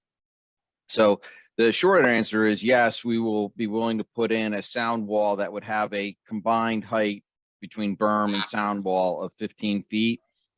We would locate that along our southerly property line, along the driveway here that runs into the site, and then it would go around the curve and it would come up, keep going up until the curve that is just to the south, I guess would that be east of the truck court.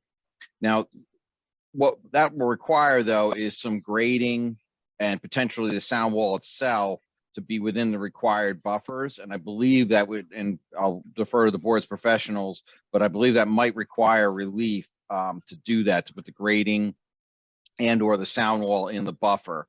So to the extent, Jeremy, if that yes. if that is the case, and what I would recommend is that you submit a detail to my office and Laura's office, but I would submit to the board, given the concern of the residents surrounding it, that if that requires relief from our buffer requirements, that the board act in the affirmative on that relief, given the fact that the board had, or the residents have requested that buffer enhancement, which we have done in the past.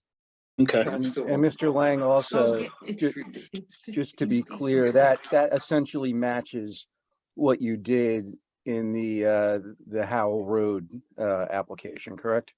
That's correct.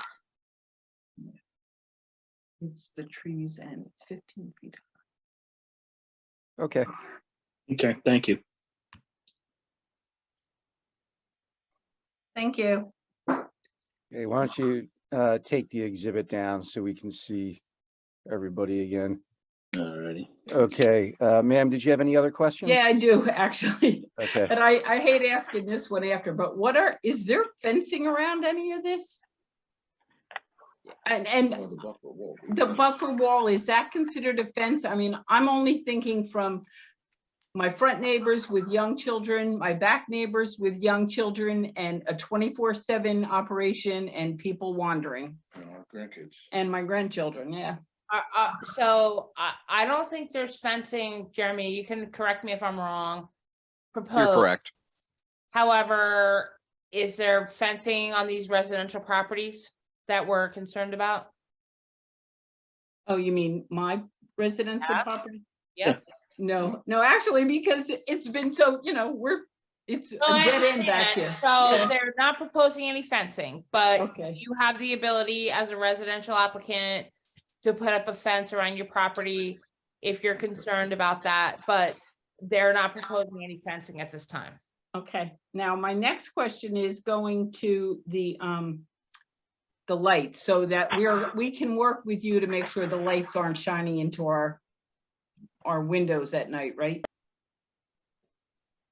Well, I think the requirement is that there's no spillage onto neighboring properties, correct? And that is the design, is not to have spill. And that's in both cases, by the way, just to be clear, whether the board chooses the ordinance compliant or the IES compliant version, both of them do not have spillage. Okay.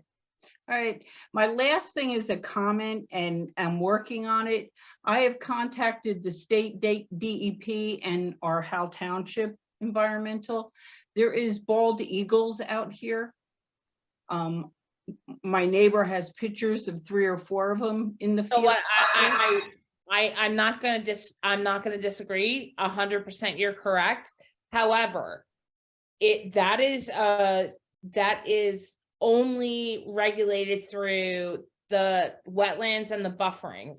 Okay. And Jeremy, you can correct me if I'm wrong. You guys have an application into the DEP for an LOI, correct? Or you have an LOI? We actually already have the LOI. It's just a Okay. transitionary waiver we're waiting for. Okay, so if the DEP was concerned about the threatened and endangered species habitat for that, they would have given them a 150-foot buffer. You have what, a 50-foot buffer, Jeremy?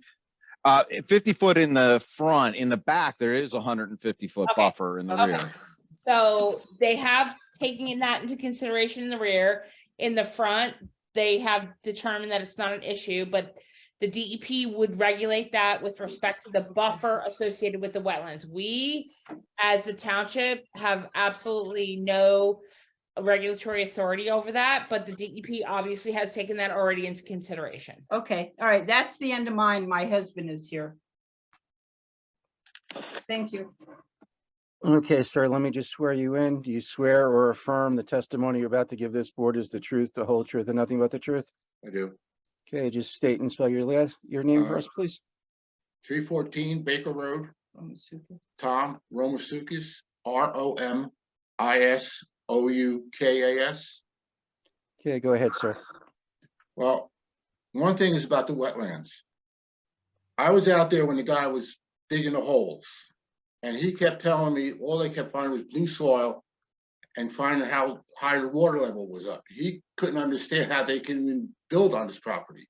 So I'm just going to jump in. The DEP has the regulatory authority over that. And if they have an LOI, which is a letter of interpretation, which says the boundary of the wetlands and the buffer, we don't have any jurisdiction beyond that. But so these holes that he was digging. I understand your concern, but we do not have regulatory authority beyond the DEP. Well, I think though, just to be clear, what we're saying is the DEP has delineated the wetland, and then they have put a buffer beyond the wetland. So there's no proposal to construct anything in the wetland or in the buffer to protect the wetland here. And the DEP gets to tell us what the wetland is, not, you know, we can't overrule them. And Ron, I just wanted to correct my testimony. The rear of the property itself is 50 feet. I think the more sensitive features were off-site to our east. But as far as the actual site, it's either 0 feet in one case or the rest of it's 50 feet. Right. But in any event, the DEP has delineated the wetlands and the buffers, and you're not proposing any construction in either the wetlands or the wetlands buffers. There's minor construction of the north driveway where we're doing some transition averaging, but that's a by right permit, and you know we're well within the prescriptive requirements of that. Well, when he was digging these holes, he was all the way out by Fairfield Road, and he told me a lot of the problems were right near where the entrance and exit's going to be on the north side of the property. Yeah, but sir, the guy who digs the holes is not the decision maker. He provides data, but the decision maker is the DEP on this. But I mean, if anybody's driven down Fairfield Road when it rains, you have a lake out there that stays for weeks on end. So I don't understand how this is not wet. So again, that's under the jurisdiction of the DEP, who has issued an LOI, which we do not have any control over. That's beyond our jurisdiction. All right. The other question about it though is what about the pond that's behind the house with the fish in it? My kids fished in there for years. I mean, there's a pond there with fish and everything, so it's not just a puddle. What's going to happen to that?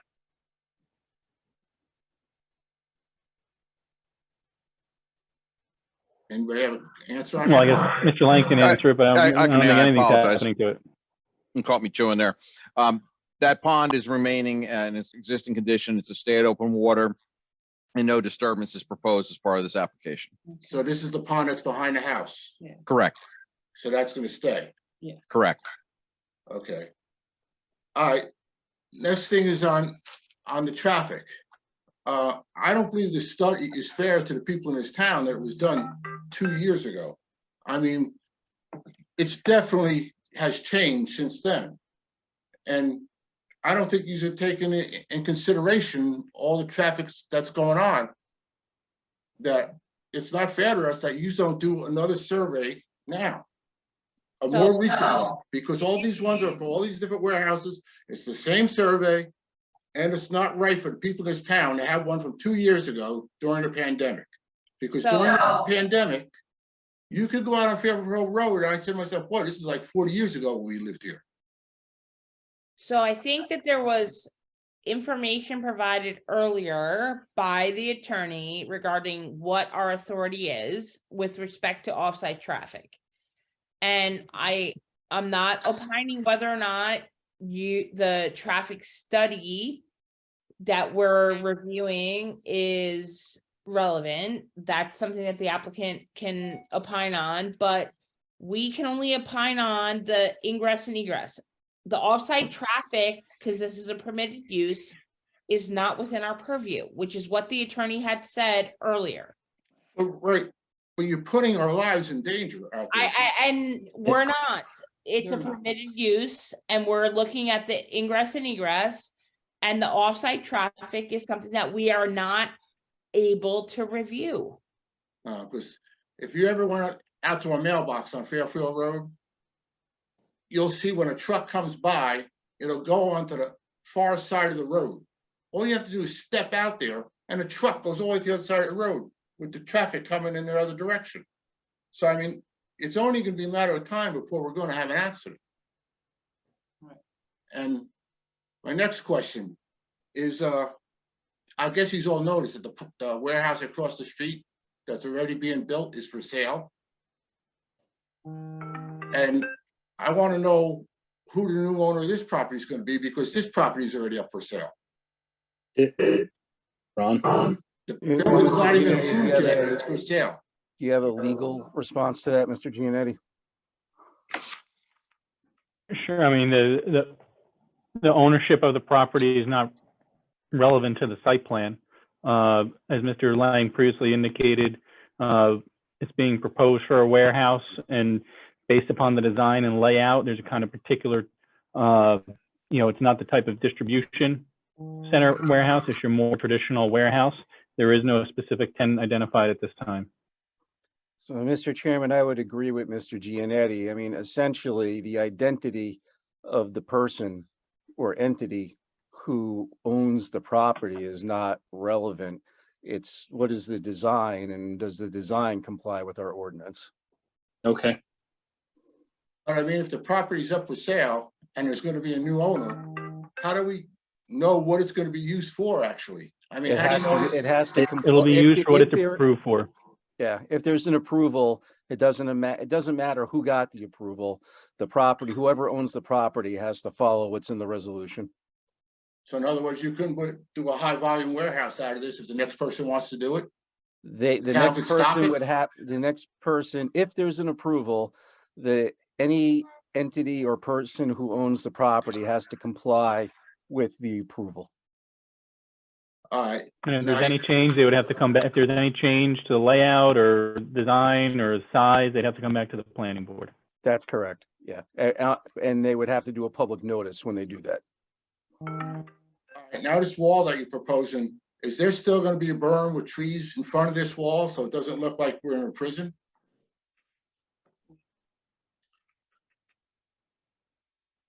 Yes, we would still I have think the the testimony was proposed we're going to provide the wall you requested. And I think Mr. Lang testified that there'd be grading involved, so it'd be on top of a berm. Mr. Lang was about to answer the question. Oh, sure. Go ahead, Mr. Lang. The answer is yes. The proposed landscaping would still be there. We'll have to work out the exact details as far as where the existing trees are. So we may have a smaller berm in the back and a taller wall so that we can preserve some of the existing trees along our east. But on the south side, I think it's going to be more berm, but it would still be landscaping in all cases on both sides of the wall. This wall will stop the headlights from coming into our windows when they make the turn? Because I mean, our property touches this property. So I mean, when these trucks come around in the curve. So the berm probably would have done that in and of itself, but the wall will absolutely help out that situation. Yes. All right. And far as I noticed across the street that we're putting in the trees today and for around the property. And they're putting these things that are like 6 foot tall with 3 leaves on it. And I know when you made a statement, when you're doing this property, you showed us pictures with the trees and you made a statement it's gonna be from 10 years from now. So like, I'm 72 years old. I don't want to wait 10 years to see a tree. I don't want, plant something that's noticeable now. I mean, like they planted bushes across the street. They're literally 1 foot in diameter, 1 foot tall. I mean, Sherry, you can comment, right? We can't plant like 18-year-old trees, right? Like there has to be some kind of. Yeah, well, I mean, first off, at this time of year, the trees that they're installing will not have any leaves on them anyway. But yes, it's better to plant trees smaller because they'll establish easier and, then be able to start putting on growth. If you bring in a 15, 20 foot tall evergreen tree and throw them out on the buffer, no one's going to be maintaining it really, watering it. It's most likely just going to die, and then you'll have brown trees on the buffer. Now, is there going to be like evergreen type trees that have, cover all year round? The buffer is a 4-season buffer, so there's everything in the buffer, deciduous and evergreen. I really hope, and the other thing is, why can't you just move it down a little further so it's across from the other one? I mean, this thing, when you're saying about the sound, they're right next to our houses. So that truck's island or even the rear beeper coming up, it's gonna keep us up all night. I mean, when those trucks are sitting there idling, even though maybe they're under the sound, it's still loud enough to keep you awake.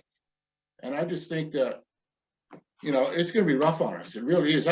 We've been here for 50 years and. So again, there is a sound ordinance, and if there is repeated noise penetration beyond 50 decibels, which is not a very high level, it could be like a vacuum cleaner, you need to report it, and then they will have to address it. But at the end of the day, it's a permitted use, as we said.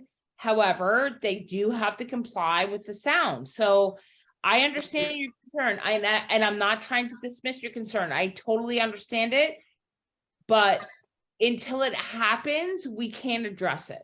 Now, would you consider a truck out there idling? It depends on the volume. It's like, the backup beeping, it has to be a consistent amount. Also, Jen, just let me say that for idling, I believe that the state has a 3-minute limit on idling, so they can't keep the trucks going for more than 3 minutes. So if they're out there more than 3 minutes, we could call the police. Yes, and we would if they're not going to be nice. If they're not going to be a friendly neighbor, we are not going to. So what I would suggest, if you're concerned, not just like report it, but like record it. Oh, I will. Right? I'm just saying that.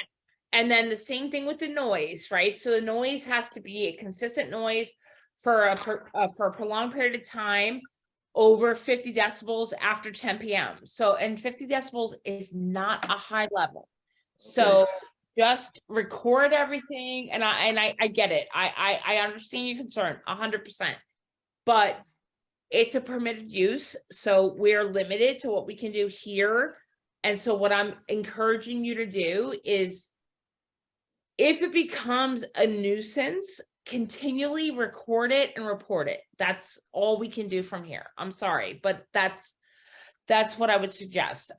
What I can encourage you to do is record it and report it, because just reporting it is probably not going to be enough. You have to have actually like the information for sure.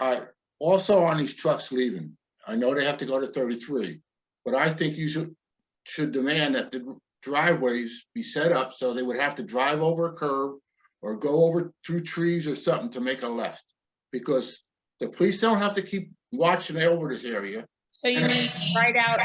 So you mean right out only, or left? Yeah. In other words, they have to make a right.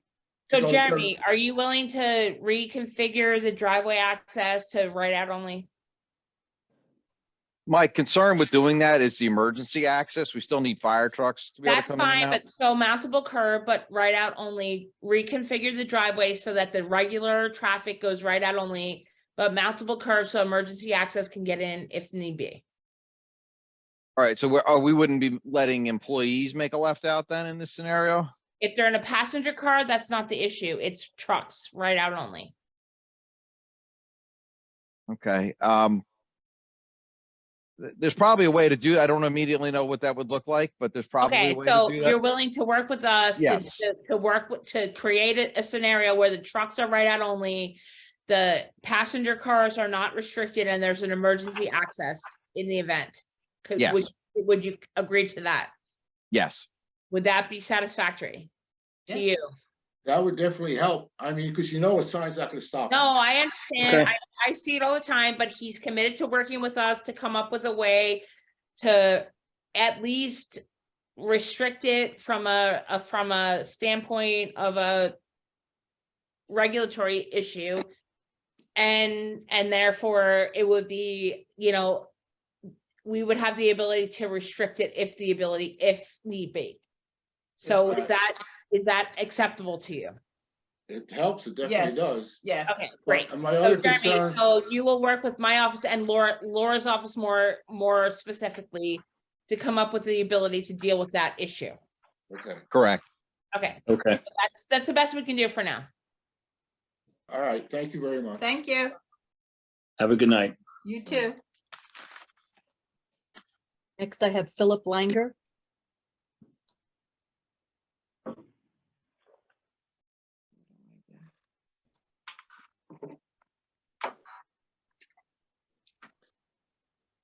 Hey, Mr. Hi, Langer, can do you- you swear or affirm the testimony you're about to give this board is the truth, the whole truth, and nothing but the truth? Yes, I do. Please state and spell your name and give us your address. Philip Langer, PhillipLanger. Okay, and your address, sir? I live at 286 Merrick Road. Right Go off, ahead, Mr. Langer. I live right off the corner of Fairfield Road, where I've happily been quietly and peacefully living for the last 37 years. I was most fortunate when the county bought the Yellowbrook tract of land directly across the street that is now 500 acres of permanently preserved quiet and wetlands. My Excuse me first, 1 second, sir. Eileen, can you let in Craig Giannetti, please? Sure, sorry. I was just gonna say, I saw Craig Giannetti's hand go up too. I get, Continue. okay, thank you. My first question is, I believe that you hired a traffic expert for the Monmouth Commerce Center in South Howell, but for some reason, we haven't hired a traffic expert of our own, which can be done at the expense. That's, Mr. Langer, that's It's a incorrect. different- Oh, Yes. No, it's Please help incorrect. me. We have a Please traffic inform me. engineer today. Mr. Chen is the traffic engineer. He works for CME Associates. CME Associates had provided the traffic engineer for the other application as well. The engineer who worked for CME at that time has left the company, but Mr. Chen has been evaluating the project from it being filed, and he's been here and he's testified tonight. Thank you. That's on behalf of the citizens of Howell Township. Yes. Yes. Well, it's on behalf of the board, yeah, and it's charged to the applicant. All right, thank you very much. Going to information I've achieved from other people. Sabrina down on 279 Fairfield is a neighbor of mine, lives down around the corner. She spoke earlier about the traffic situation that we're already dealing with on Fairfield Road. I don't know how many of you regularly drive through our area, but in the mornings and in the afternoons, those school buses are backed up to the light at 33, far beyond the warehouse that's there and the one that you are now proposing. Those are school buses, that's morning and afternoon commutes. That traffic is already there. I would just want that, I just like that to be out there. You said that there is the only restricted use of the warehouses is what's within the confines of what's legally allowed, and I appreciate that. I'd like you to know that when I first lived here, the Langeveld Bulb Company was right around the corner on Fairfield Road. Those laws were in existence then. It sounded like Newark Airport out front, and I called the town. The mayor at the time was Harvey Morell. I don't know if any of you remember him. Sure. He was our also police chief at one point. He stood here in front of my house listening to the incredible rumble out there and said, "Those are my friends," laughed and walked away. We voted in another mayor. he shut it down immediately because they were using refrigerated trucks and running them all night long. Now you're saying that there's a 3-minute restriction on how long the trucks are allowed to idle. But Miss, I'm sorry if I pronounce it wrong, Jen Beam said that. Yeah, I'm here. Thank you. That we should not only report it, but record it, because in your words on the record, the reporting will not be enough. No, I'm saying is that, Well, Jen, let me just chime in. okay, I think what was trying to be conveyed was the most effective way to get an issue to be enforced.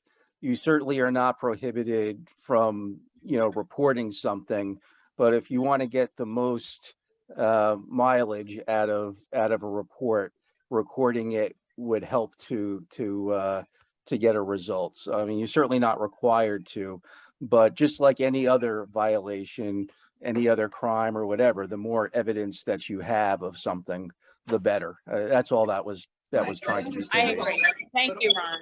And thank you, Jen, but all of these are ways to deal with things after the fact. When they're Well, already I understand, but at the end of the day, we can't preemptively expect a violation. So like I said, there are requirements under the state, which is monitored by the county in Howell Township. And so therefore, if you're anticipating an issue, that is why I had made that recommendation. But we can't preemptively assume there's going to be a problem. What I can say from a legal standpoint, again, we have to live by what the courts have said. You can't deny a permitted use based upon a presumed violation of a noise ordinance that hasn't happened. The courts just won't allow it. I understand. It's just like building up a curb and putting trees in so the trucks can't make a turn going southbound on Fairfield Road. They're not laws, but they're for the protection of the local area residents. Who I would like to also state that they're already, before this giant abomination was built that's sitting there right now, there was already 150 to 250,000 empty square feet of storage and warehouse space right here on Fairfield Road. Now, is it the town and the planning board's job as representatives of the town to just legally enforce the stated state and federal laws? Or is there a way for you to step in and say, hey, these are our local residents. These people are being overrun with wildlife. These people are getting noise abominations in their yards. It's loud at night now. You can hear everything. Is it the town's position to protect I can tell us? you, sir, that the courts have answered that question in unambiguous terms. And they've said to planning boards, no, you can't do those things. And these are the words that the court uses. It's arbitrary, unreasonable, and capricious.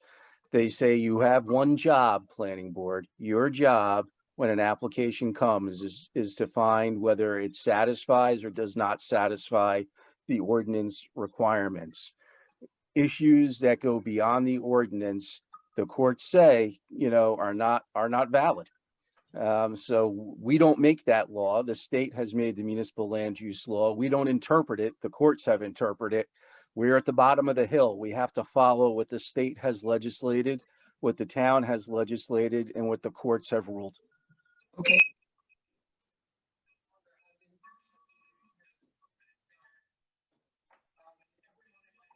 Wanted to come to the meeting, not everyone has a computer. Is there a reason we don't have in-person meetings anymore? And can we reestablish them? That was already addressed at the last meeting. And We'll also, be I back just want to in make person clear after that June. you don't need a computer to access these meetings. You can have a telephone. We've had people access via telephone previously. I have a Zoom ID, but I couldn't find the password ID to get in from my phone. And that's why I came in on the computer. The So other thing- we're happy that you found your way in. Thank you, I appreciate that. One last thing I wanted to say. Again, I've been here 30, actually May will be 37 years. When it's quiet in the evening, I can hear the train, the Jersey Shore train 12 miles away. In the summer on the weekends, I can hear Wall Stadium cars racing around the track about 8 miles away. I can't imagine the savagery in our atmosphere that is coming our way. Is there a way to put specific more than 10 p.m. because that's really late out here? This is still farm country for a lot of us. Is there a way to put like 8 to 8 or something like that, restriction on operations? This planning board does not have the ability. Joey's getting to arguments with my sister and Heather about my mother's house, about how it looks. Sir. Yes. I'm sorry, I wasn't speaking to you, Mr. Langer. The previous speaker, we could still hear. Yeah, the Romasakuses, Eileen, can you take them out? I moved them, yes. Okay, I'm sorry, Mr. Langer, but to answer your question, this planning board does not. I mean, you can bring it up to the governing body to see if they want to adopt an ordinance, but they may be limited, in terms of you can't target a specific industry, but that would be the body, the governing body, not the planning board. We can't adopt any ordinances here. Okay, the other thing I wanted to let you know, just for information's sake, is that those other warehouses that are currently south of the railroad tracks, those tractor trailers are coming through here on Fairfield Road. They're here all the time. There's no make a right turn to go to Route 33 from them. So we already have tractor trailers on our roads. Just letting you know if you didn't already know that. And that's it, I'm good. I would just like to, I wasn't at the meeting, the last meeting, so I don't know what the outcome was of having the in-person meetings. Could you just clear that for me, please? The board will Starting be in June. returning to live meetings June 1st, Mr. Chairman? Yes. June Thank 1st. you. And do we have a date on when the next planning board meeting that addresses this? Well, zoning? it depends, Mr. Langer. They may finish tonight. This may be the final meeting. If it's not the final meeting, we'll make an announcement at the end of the meeting to when it's being carried to. Okay, on behalf of all my neighbors, everyone in North Howell, the environment and the animals in our area, I ask you to please just say no. Thank you. Thank you. I have Mike Greenfield.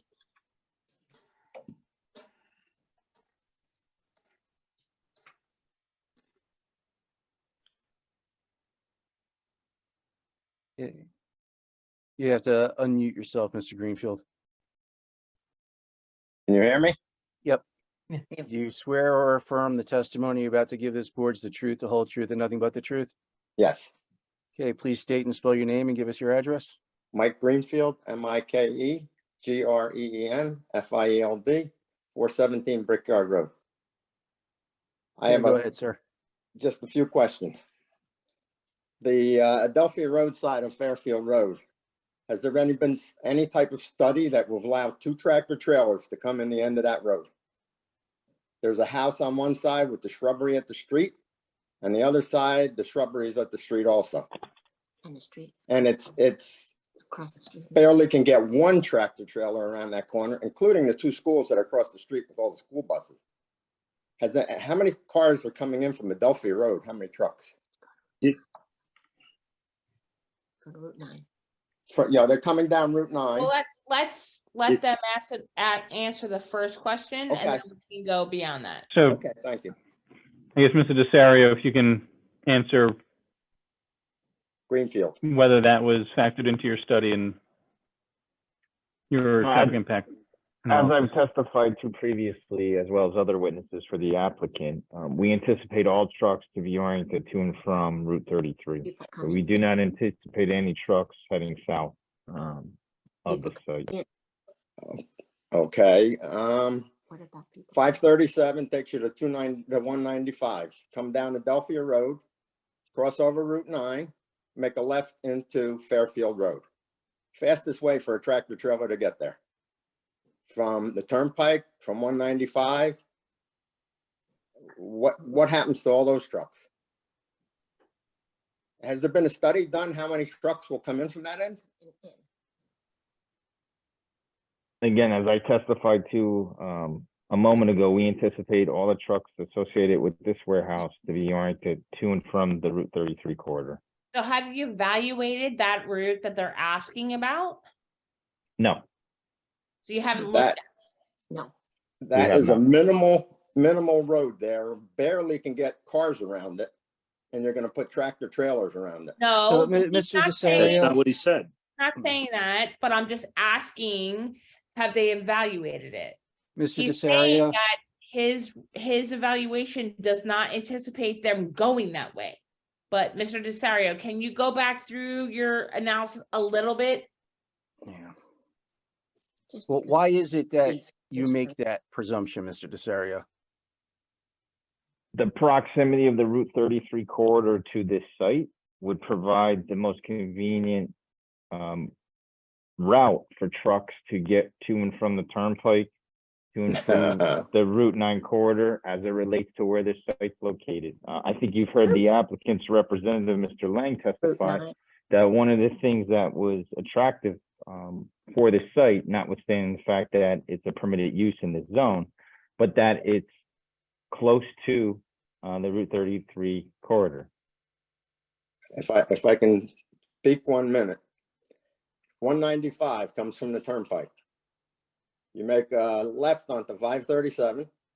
You go to Adelphia Road, the top of Adelphia Road on 537. You make a right. It's totally legal to bring a tractor trailer down that road. Come all the way down, cross over Route 9, go to the 2 schools that are there at the traffic light and try to get a tractor trailer around that intersection. 53 foot. Well, Mr. Greenfield, he's testified that he didn't evaluate, that route. He testified as to why he did not evaluate that route. The board will weigh whether, that was appropriate or not, but that's his answer to the question. Okay, I just seriously take that into account of how many tractor trailers are gonna come around that corner. And somebody should I could really take a also, look. I could also offer that the Port of Newark in New Jersey is located north of the site. So as you're coming to and from the turnpike, which would be the main corridor for doing that, 33, 9, 18, 9, all make a lot more sense, as well as 33. So, there's a brand new interchange with the 133 bypass that goes right into 33 off the turnpike. That's going to make a lot more sense coming to and from the port. Well, I know Route 9 has quite a bit of tractor trailer traffic. Coming and going north and south and coming from Mr. the Chairman? west. And I'm Yes. sure they're gonna go on Adelphia Road. We've asked heard and Mr. answered, Greenfield. We'll take that into account. Absolutely. But the applicant has provided its answers. They may not be satisfactory to everyone, but they've answered it. Well, I would only take the board that they would really have him do a study and a traffic study, how many trucks would be coming down Route 33, off Route 9 onto Adelphia Road and then making that left into Fairfield. And that's all I can ask you. Thank you. It should be studied. Thank you.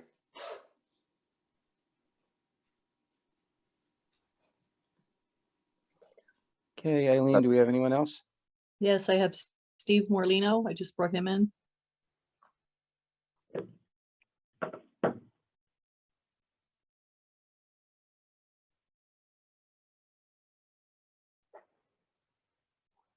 You need to unmute. Okay. Mr. Morlino, do you swear or affirm the testimony you're about to give this board is the truth, the whole truth, and nothing but the truth? I do. Please state and spell your name and give us your address. Yes, the name is Steven, S-T-E-V-E-N, Morlino, M-O-R-L-I-N-O, 38 years, 51 Peachstone Road, Howell, New Jersey. Okay, go ahead, sir. So I had a few questions. One of them had to do with the USTs or the underground storage tanks. I heard some talk about that earlier. And I'm just curious, if there's open assessment, when will that report be available? And if the board hasn't seen it yet, how can they vote on this topic? I'm just curious. On the first issue, I would open that to the applicant as to when, paperwork would be filed with the DEP, if you know. It would be at the time of construction. So has there been any ground testing done to see if these USTs have been leaking over the years? And, did you use ground penetrating radar to determine where they are and what the vicinity is in regard to foundations and things? And I'm just curious, someone was told they have to OPRA this. This should be part of this application. And I'm a little chagrined that we would be told we have to OPRA something that should be part and parcel sir, to this I'm application. telling you what the DEP's requirements are. So, But again, Mr. Kuchera, how can the DEP rule what the applicant is doing or not doing? And how can the board vote if they don't know what? well, that I can ruling tell is? you that this was an issue in the previous application that Active Acquisitions had, and I can tell you that it was argued before Judge Aquaviva, and Judge Aquaviva ruled that the manner in which it would be any environmental contamination would be handled and remediated would be determined during the construction process by a LSRP. He specifically said the board could not deny the application based on that, and that it would rather be something that would be a condition of approval that they receive all outside agency approvals. But the board was told explicitly in a similar situation involving the same applicant by Judge Aquaviva that they could not deny it based upon that. All right, so is it my understanding that the licensed site remediation professional will be on board throughout the construction and monitoring this site continuously throughout the construction? Is that my assumption? I'll leave that to the applicant to answer. I'll address that. So no is the simple answer to that last question. The LSRP will be engaged to produce an RAO for the 2 open tank cases. Ground penetrating radar was done, and this is in the reports that our environmental consultant did. They did do soil testing, and neither the tanks nor any contamination were found on the site. So we do not believe the tanks are there any longer. We believe they were removed, and just the proper paperwork wasn't done. But there's no evidence of tanks being there on the site. There's no evidence of any discharge. However, during the time of construction, we will further evaluate that as part of when we demolish the house and we're doing the other site work to ensure that that's the case. And the LSRP will do the work that's necessary for that specific purpose to issue an RAO. So, Mr. Lang, just as a condition of approval, would the applicant object to CCing the board on correspondence to the DEP? No, we would not object. Okay. So that paperwork would be available both for the DEP as well as when it comes into the planning board as a condition of approval. Okay, so if I was to OPRA something, there's really nothing to OPRA at this point. Am I correct in that? Well, Mr. Lang, are there any open files at DEP that there are open files? It's not work that we did. These files predate rather our involvement. So then the answer is there are open files. So if there were an OPRA request made to DEP, there is information that would be available regarding this site. Okay. All right. My other question has to do with school buses. We heard a few people talk about it. At a previous meeting, I asked about the traffic study in regard to school buses. I was wondering if there's any follow-up, if someone can tell us how many school buses go up and down Fairfield Road every day and cross 33?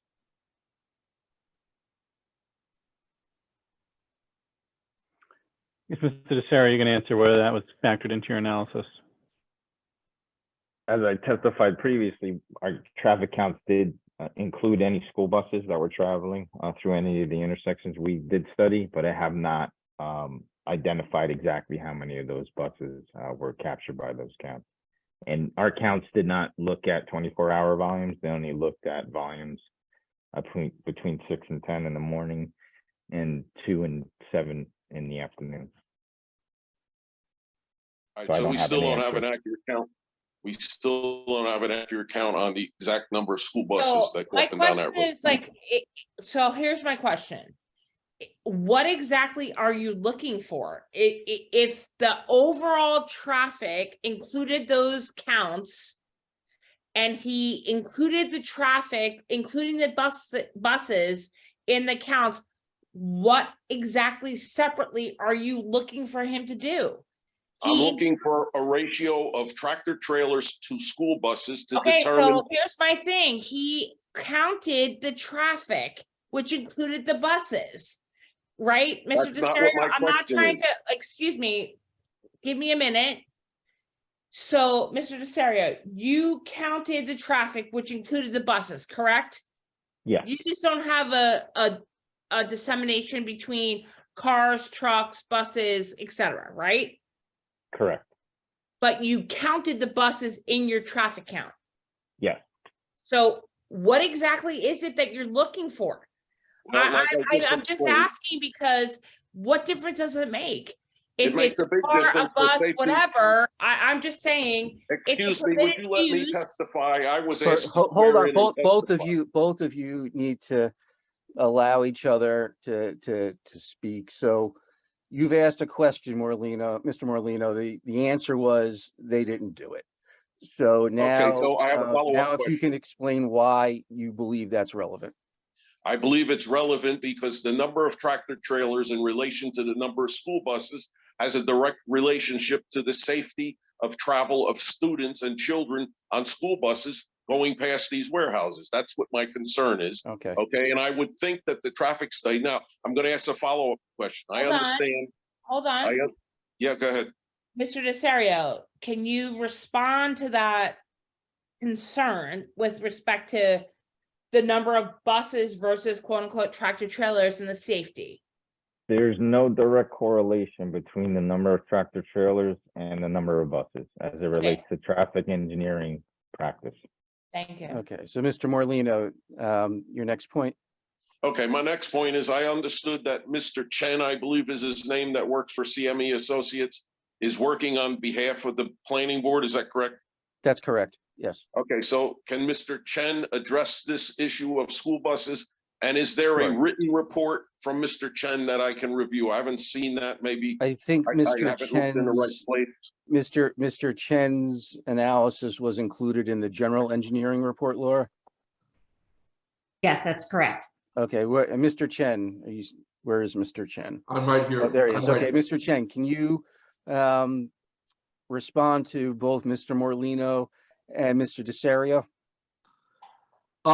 Yes, so in reviewing the traffic report, I did not see a specific breakdown of buses versus tractor trailers that Mr. Morlino is looking for. I have not seen so far in any previous traffic studies that I have reviewed. Well, they've admitted to that. I guess the real question is, what, if any, significance do you find in that? Significance in, I'm sorry. Do you feel that the report is flawed or incomplete in some way because it did not break that specific ratio down individually? No, I do not believe that the traffic report is flawed. From all the traffic reports that I reviewed in the past and the traffic reports that I've written, it's been very rare that I've seen or done a ratio between tractor trailers and buses, as Mr. Morlino has. So why is the analysis that was provided adequate in terms of, it having taken into account buses, or why is this acceptable for you? The traffic analysis is acceptable to me because Mr. DeSario reviewed the counts going up and down Fairfield Road in the vicinity of the site. The traffic data was captured within the last couple of years. I did not see any deficiencies in the data, in the approach that Mr. Desario took. I didn't see any deficiencies in how Mr. Desario applied the existing volumes, grew the no-build volumes, and took representations of the site traffic. I didn't see any. I didn't see or hear any deficiencies that caught my attention with regards to his traffic testimony. I did not see anything that out of the ordinary in this traffic study. So, Mr. Morlino, do you have any other questions for Mr. Chen? Yeah, I just want to reiterate that I didn't say the study was flawed.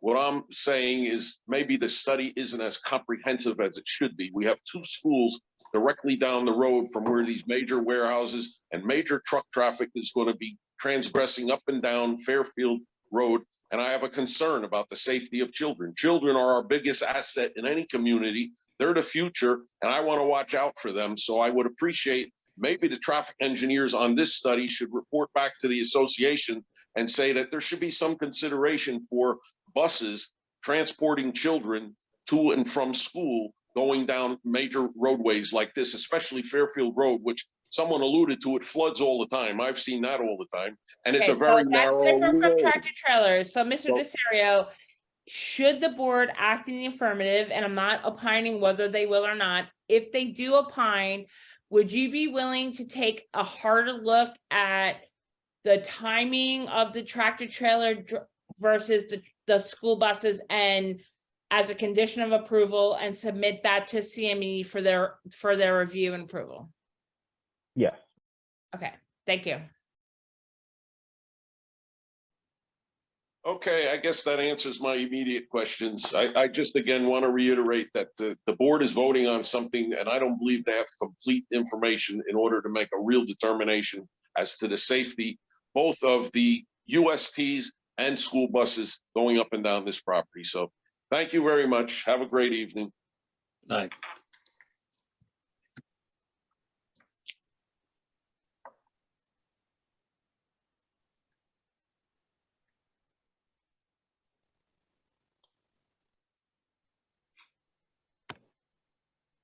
Do we have anyone else, Eileen? Yes, S. Johnson, they're in now. Okay.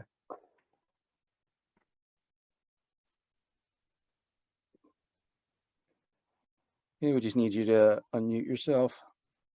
Okay. Do you swear or affirm the testimony you're about to give this board is the truth, the whole truth, and nothing but the truth? I do. Please state and spell your name and give us your address. Richard Johnson, RICHARDJOHNSEN, 302 Baker Road. Okay, go ahead, Mr. Johnson. My first question is, my property is right up against the proposed site here. My question is, the berm height. What is going to be the height of the berm before the wall is installed on it? If you guys install the wall that you said you might do. It's going to be a total combined height of berm and wall of 15 feet. I got that. What's the berm height itself? That's going to vary along the property line. Okay. Do you know what the grade of the slope of the berm is going to be? It will not exceed 3 to 1. Facing Baker Road? It will not exceed 3 to 1. Okay. And what type of erosion mitigation are you going to have in place for that? We will meet the state soil erosion and sediment control standards. Okay, here's my concern. Baker Road is an unpaved road. It's a sandy road. Any runoff off your berm is going to erode my road, which is a private road. How are we going to prevent that from happening? The berm is not going to generate additional runoff. It won't? Okay. All right. Another question I have. Our mailboxes, the 3 residents that live on Baker Road, are on the southern edge of your property on the corner of Fairfield and Baker Road. They're there because the United States Postal Service demanded that they were there. Are they going to remain there? Because I see that's part of your site plan where my mailbox is.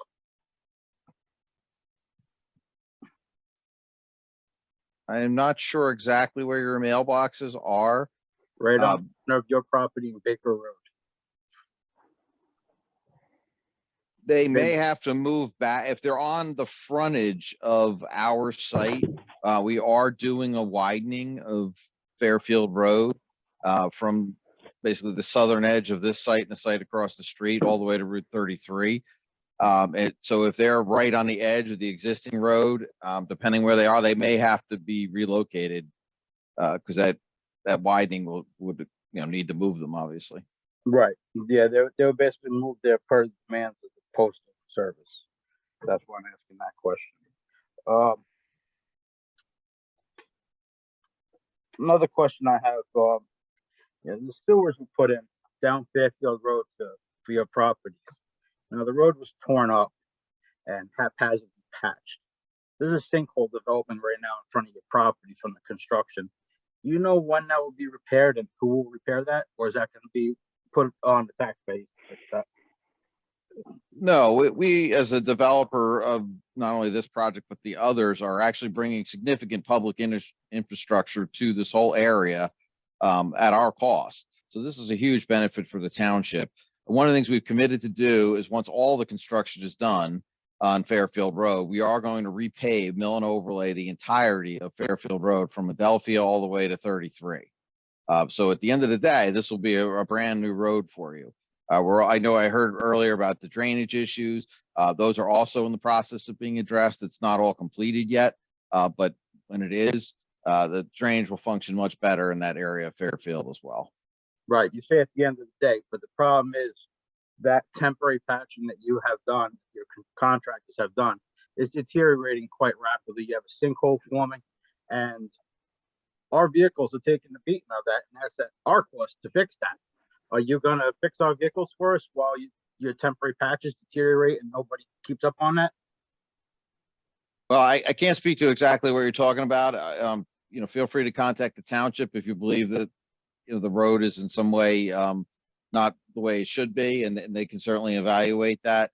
But temporary patches is done on purpose because you want settlement, things like that to happen before you're putting final asphalt in. So, that's the whole reason. If there's a significant issue and it's more like a pothole, then, that should be taken care of. But please, I'm not aware of that, but if that's existing out there, then definitely raise that with the township and they'll certainly have us fix that. Well, it's right in front of your property. So, anybody that goes to your property sees it. Well, they're not, it's their contract purchaser, so it's not their property yet, but so they have committed to addressing any issues moving forward. If there's existing issues, you need to take that up with the township. Okay, I have another question too. When you're in construction and you're pouring your slabs, is that all that work going to be done during the day or at night? I can't speak to that right now. We'll certainly follow all the relevant ordinances and all, and there's pre-construction meetings that happen with the town once we've selected a contractor. So all that would be worked out. Yeah, I believe there's a local ordinance that talks about the hours that the construction can happen. Well, the reason why I bring that up is because the warehouse that's being currently built across the street, this past summer, they were pouring all night long, starting at 3:30 in the morning. And I called the township several times. I have several case numbers involved, and I sent several emails to the township as well, and nobody from the township had the courtesy to even respond to an email. So that's a township issue. I understand your concern and it's a valid concern, but that's not this board's, we don't have the jurisdiction to deal with it. I'm bringing this issue up for this current warehouse that's be going on right now. So I'm asking ahead of time. What are we expecting here? We guys expect to be hearing equipment running all night? Because right now I hear the generators running across the street right now. It's all about the noise, and nobody really seems to care about what everybody else has to deal with. Just get the warehouse built. The driveways and the signage, if you really address that right out only to 33, that would be great, because we all know truck drivers don't necessarily read signs all the time. See it on the Howell Road, 5 Points Road. You have semis going down where there's multiple signs, 4-ton only. They don't read signs. They don't care about signs. It's all about getting to the next stop as quick as possible. So if that can be addressed, that would be great.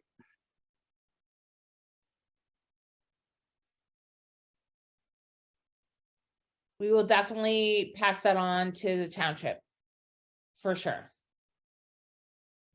All right, and what someone else brought up before about the trucks coming down from Adelphia Road down Fairfield, and the traffic study said, well, no trucks will be coming that way.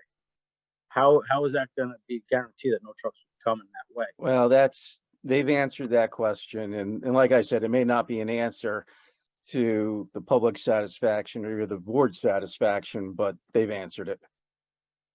Okay. All right, I guess that's all right now. Okay, thank you, Mr. Johnson. Okay, who else do we have, Eileen? KL.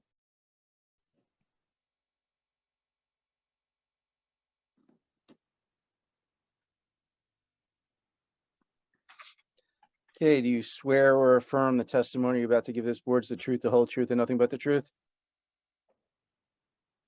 You need to take yourself off mute.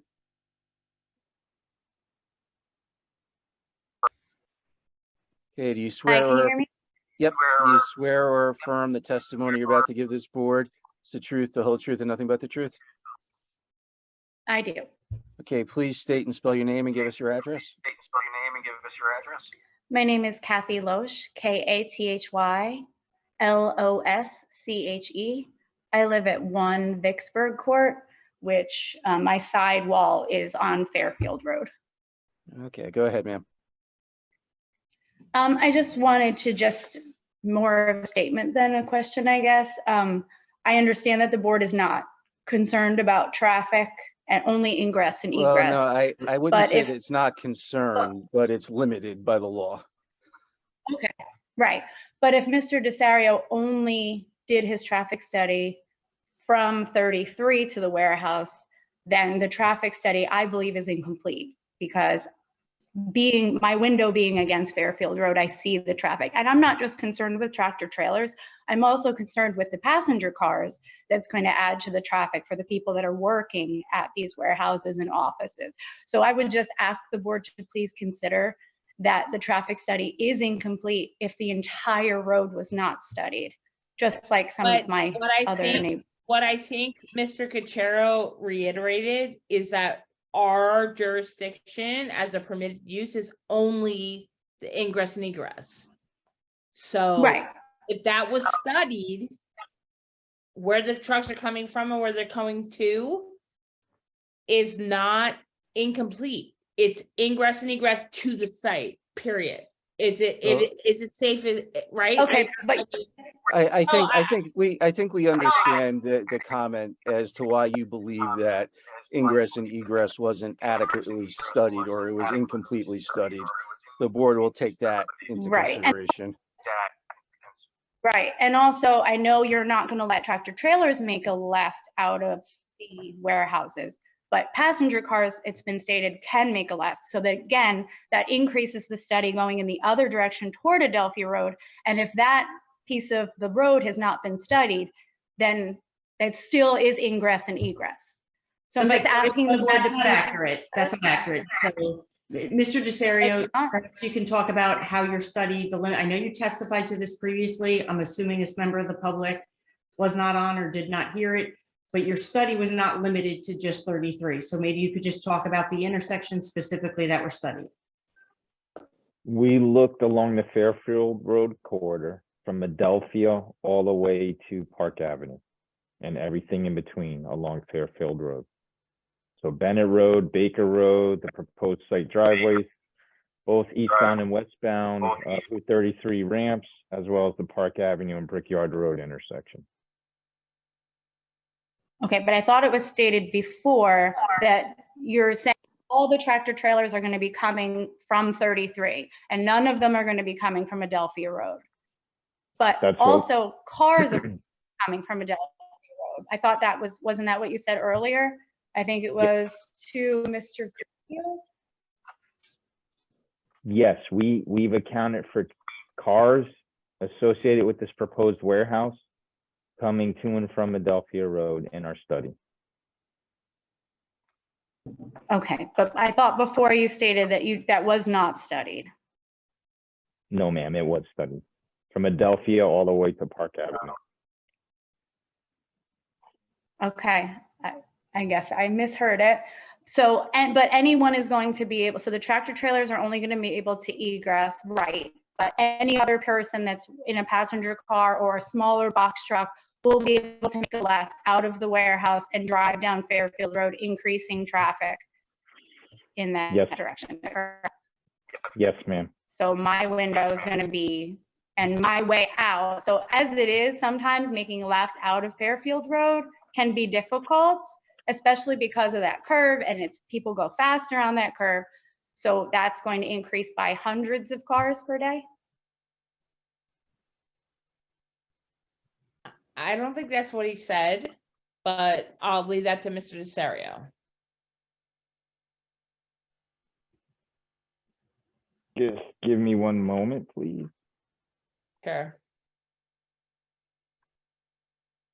And by the way, the site is zoned in like SED. So whether it's a warehouse or not, there's an ability for them to develop it. So regardless of whether it's a warehouse or not, traffic was anticipated in the zoning of the property. So it's not going to be nothing, just so you know. I'm just putting that out there. Right, but you know, it's a tiny road. I and understand it's that, but what already I'm telling you, it's a tiny road that has a piece of property that's developable. And if he's saying that the trucks are going the other way and passenger cars are going your way, I'm not understanding what exactly it Well, is. it's, the resident has placed her I understand. objections on Ron, the but record. We understand that you're not clear on it. We understand your questions. The board understands. It'll take everything into account. Thank you. I'm just asking that you please consider us. I know a lot of people have said the same thing, and I'm just trying to, you're saying that you won't listen, not you won't listen to, but ingress and egress is what you can concern yourself with. So I'm asking you to please think about these things and how it's affecting all of us on these roads.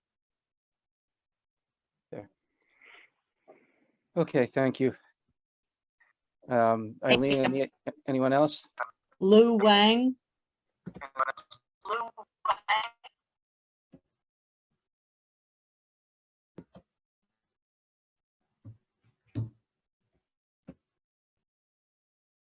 Okay. We just need you to unmute yourself.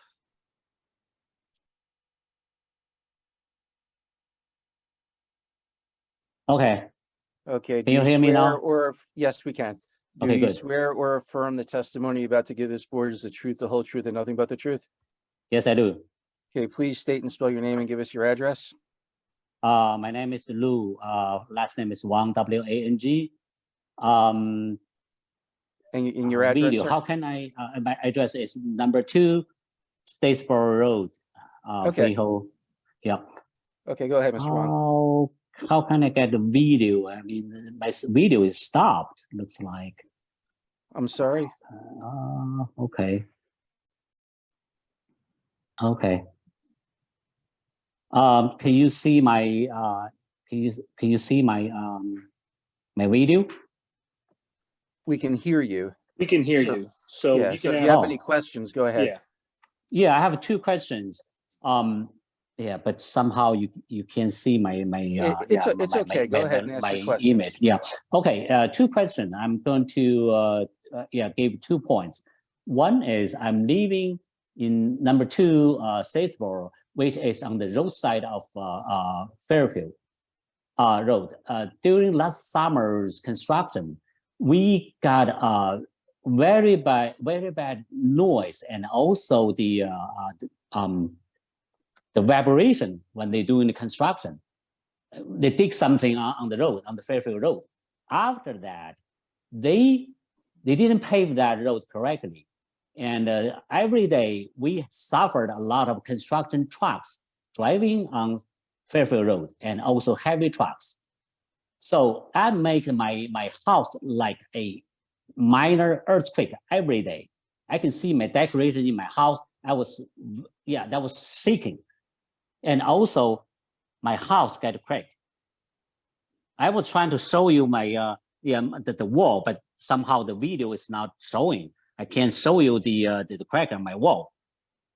So I'll definitely, seeking for a solution on that. There's no reason for me to suffer that. My wall was cracking. It got it from inside and outside after the construction. Because when we move in this address in 2021, before that, we did a full house inspection. There was no anything like that. But during the summer, last summer, we got that. So I'll find out a way, either township or the construction company or somebody need to fix my house. All right, this is the first issue I'm raising, that because I got a video showing that if a heavy, even Ron, right now, even tomorrow, excuse me one if second, we a heavy sir. truck driving on the road. Excuse me 1 second, sir. Right. Ron, is there So anything that issue not doesn't even have to do, that issue doesn't have to do with this application. Okay, I'm going to point to the next. Well, sir, to the extent that there is something, certainly you have all legal remedies, to whoever has caused, potential damage to your home, but this board can't help you with that. Okay, right, yeah.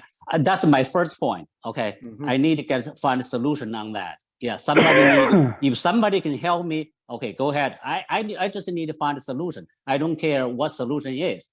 My second point is the south part of Fairfield Road. If you drive on this road, you can see that the mailbox is like couple of feet away from the road, and the house is like 10 feet away from the road. When you finish the new construction, we finish the new warehouse, and also, we can see that there's another warehouse almost finished. When they finish that, and there's another one, it's on the way. So when two warehouses is finished, I don't know how many big truck trailers, like 18-wheelers, is going to ride on this road. It's going to drive on this road. With that traffic, we have like 10 feet away from the road. We have, a lot of kids on this road, and also there's an elementary school on the end of this road. Is there, estimation how many trucks is going to drive on this road, and how many damage it's going to cause by this traffic? It's similar as my situation. My situation is, last summer, you're doing the construction, damaged my house. When you finish the two warehouses, I don't know how many trucks it's going to drive on this road. It's going to make more damage on the houses along this road. Have you considered about that? If you didn't consider about that, if you haven't, if you haven't done any estimate, you better do this now. This has been answered a few times tonight already. Okay, so how many more trucks are you going to drive when you finish? When you finish the two warehouses? There's a traffic study associated with the application. Have you looked at it? I did, and also I heard that from last meeting. Okay, there'll be hundreds of something more about it traffic. That you're questioning? Yeah, my question is, for those traffics, add those traffics on this road, it's going to damage more houses along this road. That's a statement, not a question, right? You're disagreeing. My question is, Mr. Wong, you're permitted to make the statement, but if there's a question associated with it. Yeah, here's my question. If something happened on this road, either my kids play on the road, we got a lot of heavy truck on this road, and the elementary schools kids play somehow. The kids, they may come out from school. If so many traffic, so many big trucks driving on this road, add more traffic on this road, what happened if that happens? Have you think about first of all, legal action? They've testified as to the safety, but if something, just like any other personal injury, if something happens, people have legal remedies against those that caused it. But from an engineering standpoint, they've provided the testimony. They've said that it meets all the legal criteria. Right. Okay. And recall too, we are improving the road. We are widening the road, and it's not the same, it's not gonna be the same road as, in, Okay. you know, in the Yeah, past. here is my question on this road. Have you planned to do any traffic control on those heavy trucks go to the south part of Fairfield Road? Have any plan to do that? We've already testified and agreed as a condition as to what we're gonna do with respect to trucks leaving the site going south on Fairfield Road. Okay, yeah, because as I know, if you go to the Route 9 North, there's no access from. We've already agreed as a condition with the trucks going. Right. Only being able to make a right out and going to Route 33. Right. If somebody trying to go to Route 9 North, they probably go through the Fairfield Road South and turn on the Route 524. But they did indicate that that's not what they're anticipating. They're anticipating pushing the trucks north of 33. So I don't know what exactly it is you want them to say. They've already agreed that the trucks are going to go to 33. So like, is there something else beyond this that you want? Right, that's my question. Well, this is the suggestion. Times. You have to think about the Adelphia Road. If somebody go to south of Mr. Hold on, Jen. Mr. Chairman. Yes. We've gone through this multiple times. Again, I'm not asking anybody to like the answer or to accept the answer, but the answer has been given. But the answer, I heard about the answer last time I came to the meeting, but I didn't get a chance to speak. But I heard that somebody gave a solution on that, gave an answer on that. But well, that's Mr. Wayne, the answers been given a few times tonight. So if you have, if you want to make a statement answer about how you feel about the application, you're certainly entitled to do that, but they've answered that question several times now. Okay, yeah, if even you have an answer on that, but I don't think this is a solution. You may not like the answer, but the question's been answered. Okay, I understand you have answer, but I don't think the answer has a solution on fine. the You made your statement to the board. You've made the statement to the board. Mr. Okay, I will do that because the traffic to the south part of the it's going to be heavy. Sir, it's going to affect our life. Sir, we understand. Okay, you've made your point perfectly clear, and the board has heard you. Do you have anything else that you would like to say? Okay, that's 2 points. One is my damage. One is the future, resolution on the traffic on the south part of the Fairfield Road. Okay. I need time. So I appreciate it. Sir, they've answered both of those. Maybe not to your liking, but do you have any other points or any other testimony that you'd like to give us? No, that's a 2 point I gave. Okay. Thank you very much. Thank you. Thank you. Okay. I have Mark Parisi coming in.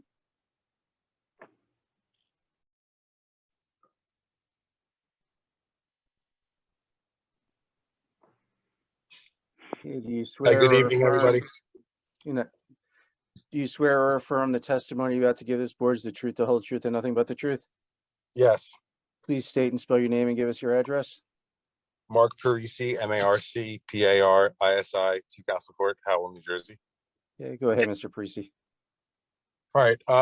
First question is, how many traffic reports were submitted by this applicant in connection with this application? Mr. Desario. Mr. Desario. 1. Okay, because on the document distribution number 4, it lists that there's a traffic statement dated April 29th, 2022. And it appears that pertains for another project on Victory Road. I just want to know, why is it listed in the document distributions for this application?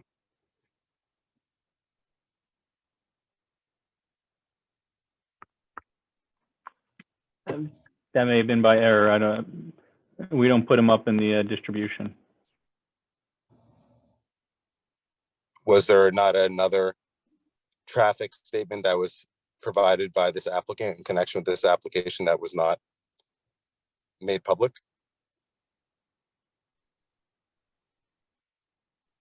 Everything that the applicant submitted was made public.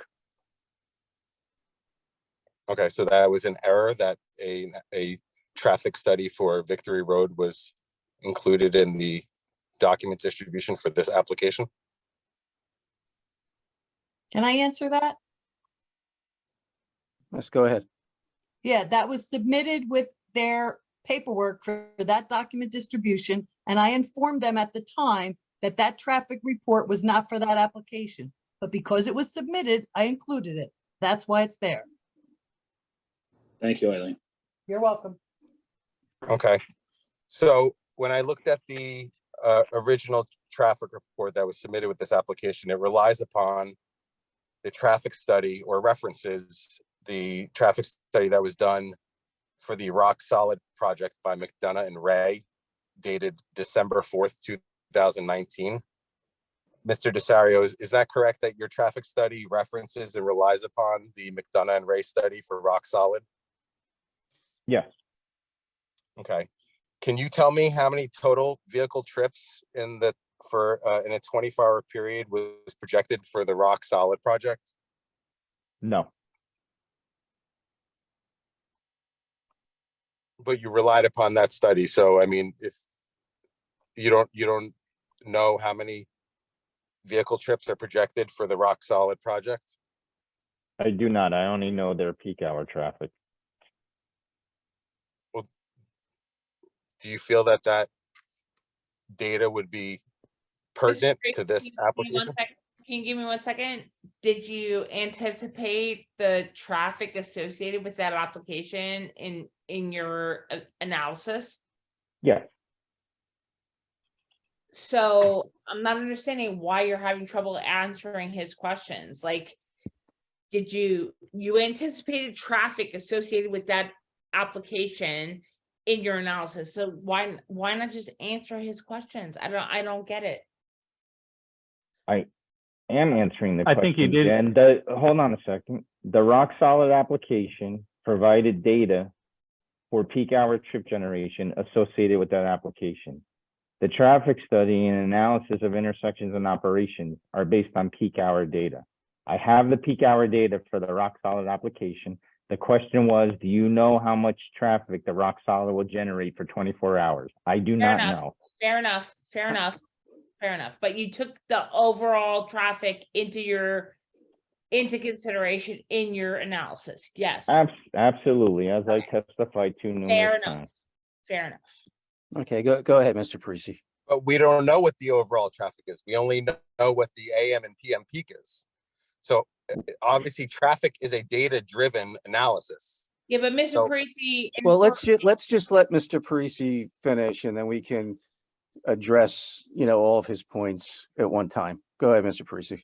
Well, I would just submit to the board that, if this applicant is relying upon a traffic study in connection with an adjacent property in which a warehouse project, nonetheless, that's of 368,000 square feet, and this project is projecting that there's going to be a total of 860 daily trips, 300 of which are going to be tractor trailers, 560 of which are going to be vehicles, and we don't know what the 24-hour trip totals are for that adjacent property. That the data that they're providing to you for this application, cumulative with the data for the Rock Solid project, I don't know how we can actually come up with the reliable estimate of the impacts on Fairfield Road and Route 33 without knowing exactly what the 24-hour volumes are going to be for Rock Solid. So, Mr. Desario, do you typically evaluate the impacts 24 hours, or do you typically evaluate the impact for the peak hour? Peak hour. Okay, so. And Jen, just if I could just come in, when you say you're not speaking about you individually, you're talking about what the normal practice is for Yes. traffic I professionals, right? apologize. Correct. The standard traffic engineering practice to analyze traffic operations is based on peak hour volumes. And that's something we would find in the ITE also? ITE, NJDOT, and other jurisdictions, yes. Okay, I just wanted to clarify that. Go I'm ahead, Jen. sorry, Ron. So when you're opining about the peak hour impact of this particular application, you have incorporated all these other applications into your analysis in the peak hour, correct? Yes, So therefore, there's nothing that has been left out, quote unquote, of your peak hour analysis of this particular application. correct. Okay, thank you very much. You're welcome. But Mr. Desario, I mean, the peak hour volumes is just a snapshot of that particular time of day, that 1 hour in the morning and that 1 hour in the evening. If there are other projects that are all operational on a 24-hour basis, and you have, you know, trucks that are gonna that leave, you know, your warehouse, the warehouse at Rock Solid, and the warehouse on Stavola, you know, say between 11 a.m. and 12 p.m. And, you know, there just happens to be a heavy volume during that hour, you know, or like, you know, that's not a peak hour. Is it not possible that there's going to be queuing and a traffic problem that could arise if trucks from different projects were to all be leaving their sites or arriving at their sites at a time outside of a peak hour of traffic? No, That's not possible. no. If that was an issue, would that be considered the peak for that particular use? And therefore, considering it's not the peak for that use, that's why you didn't analyze that? Yes, I think that's a fair statement, and there's no question that the volumes in this area see their highest hourly totals during typical morning commute times and typical afternoon commute times. And that's when you really want to evaluate the roads, right? Because that's when it could potentially be impactful for other people. Correct, and we've assumed not only for our application that its highest volumes are occurring at those same peak hours, but all the other applications along Fairfield Road as well. Understand. I'm just asking, I'm just getting clarification for everyone. So that, Yep. so you evaluated the potential impact of your use plus other uses that have the potential to put traffic on the road at that same peak time. And therefore your opinion is that, you know, there is no, whatever impact you've evaluated has incorporated those things in that peak hour, correct? Correct. Okay, thank you. You're welcome. So it's not possible that there could be any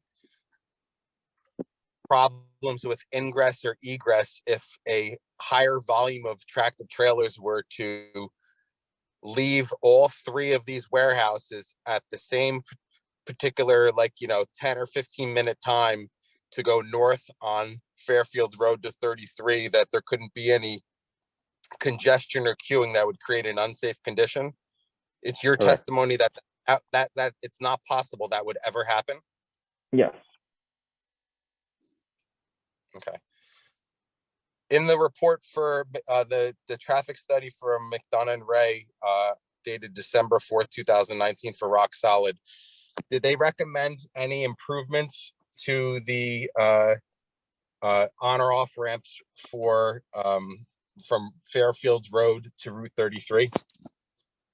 I don't have that study with me, but I am aware that there were improvements associated with that application.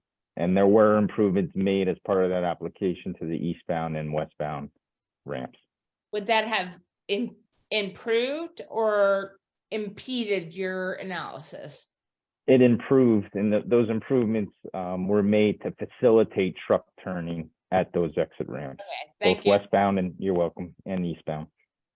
Okay, so I have that study up here in front of me, and I'm surprised that you don't have that study since you relied upon it with your study. But on page 5 of that study, it says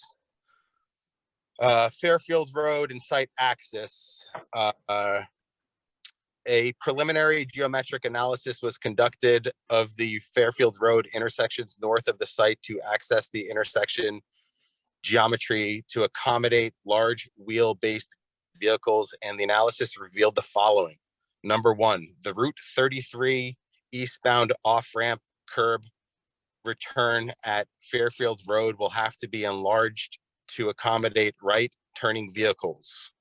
Number 2, the Fairfield Road median at Route 33 business intersection will have to be modified to accommodate trucks from the Route 33 business eastbound approach turning left to Fairfield Road southbound. So it's your testimony, Mr. Desario, that these improvements were already made, and can our board professionals confirm that? Yes, those improvements were made, and I've been out to the field several times, and I confirm that indeed those improvements were made. Can our board professionals confirm that? We're not inspecting, nor are we responsible for those improvements, so I'd have to follow up and confirm that with the DOT. I have no reason to doubt Mr. Desario's word. Certainly, it would be tied to any COs that would be issued, because it was a requirement of the rock solid development, but we're not responsible for overseeing the DOT work. So if these improvements have not yet been made, That would impact resolution compliance on a number of applications. So okay, if they weren't made, then a number of other applications that were relying upon those improvements to have been made would not get their COs. So if they got their COs, then we're assuming that those improvements have been made. But yes, it's all, you know, we are only able to impose restrictions locally with compliance on DOT. If the DOT made the improvements, then we're gonna release it. So like Laura said, if the improvements were not made, then the other applications would not be able to CO. So similar to this. So if they're not there, then we wouldn't be able to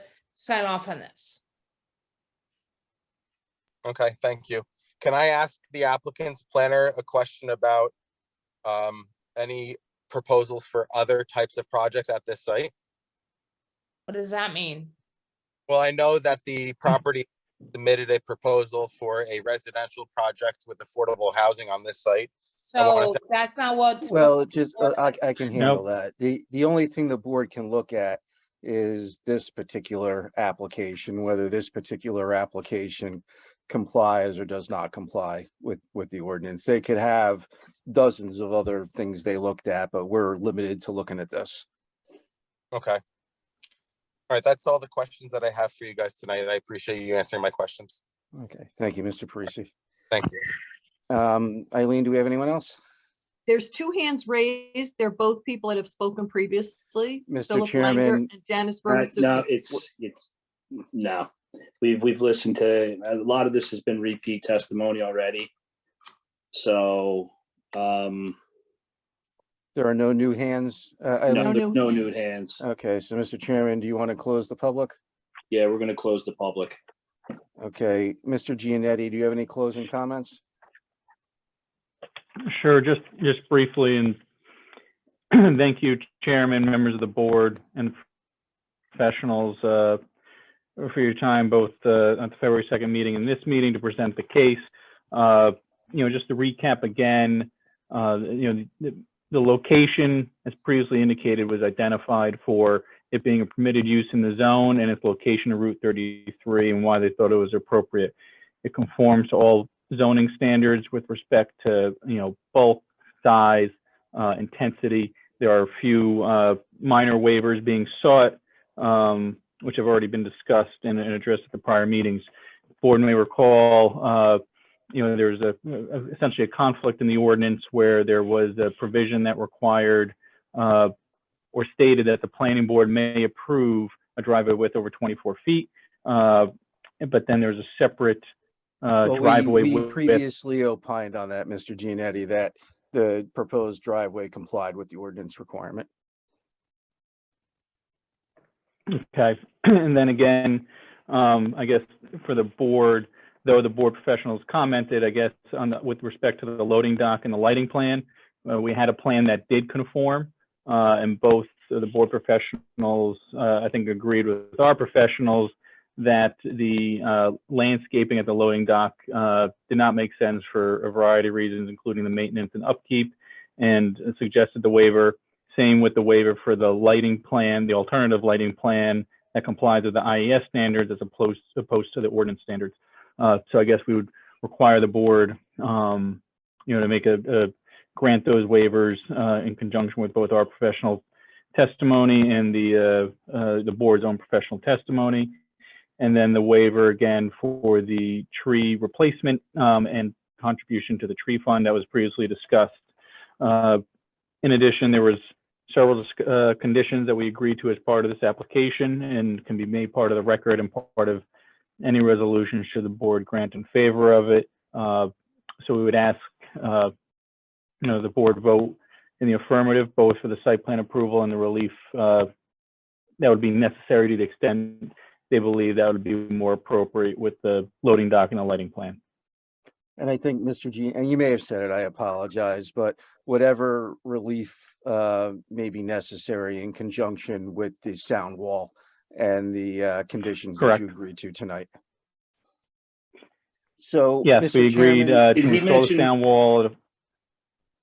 Did you also mention the curbs for the right turn only? Well, what he said was all the conditions. Well, that we were were placed on the agreeing to record what we tonight. agreed to as a So condition. they Correct. placed that On my on the list. record. Just making So, sure. Mr. Chairman, if I could, I just want to reiterate, we've heard, these are applications, they're important applications. They have public notice requirements. The public has come out, the public has, concerns that are very valid and personal to their lives. The board, however, has laws that strictly confine how we can look at things, and we're limited to following those laws. So, as I stated, the law is that we look at whether there's been compliance with the zoning, the site plan, and the design criteria ordinances. This is a permitted use. We absolutely do not get the opportunity to say to the governing body, you got it wrong.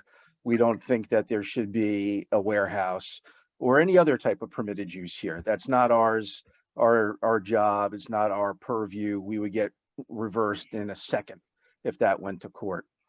Two, you look at what the requested relief is and make a determination as to whether they've satisfied their criteria.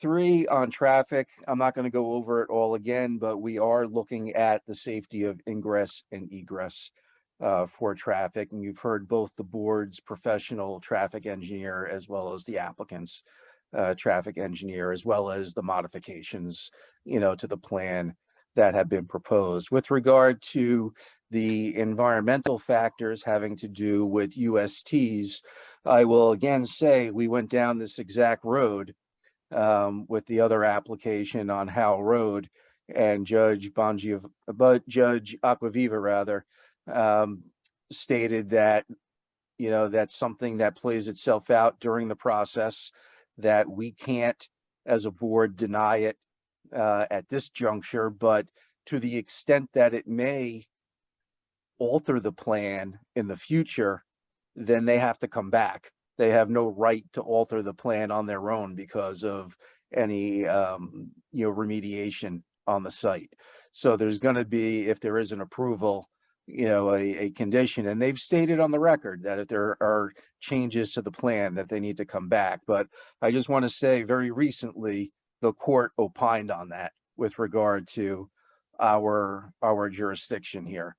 So with that, I don't know if the board has any questions, but that's the narrow scope that we have to make a decision tonight. Okay.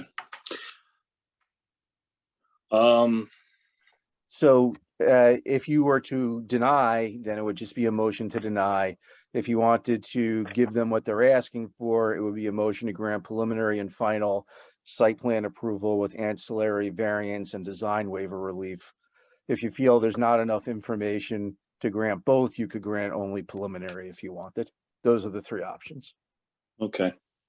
So with that being said, I will take a motion. Well, I have a quick question before we get far, if you don't mind. With all the modifications and different ideas that have come before the board tonight and the things the applicant said they're willing to consider doing, is it something that we need to see as a board again, or is that something our professionals will evaluate and work squared away?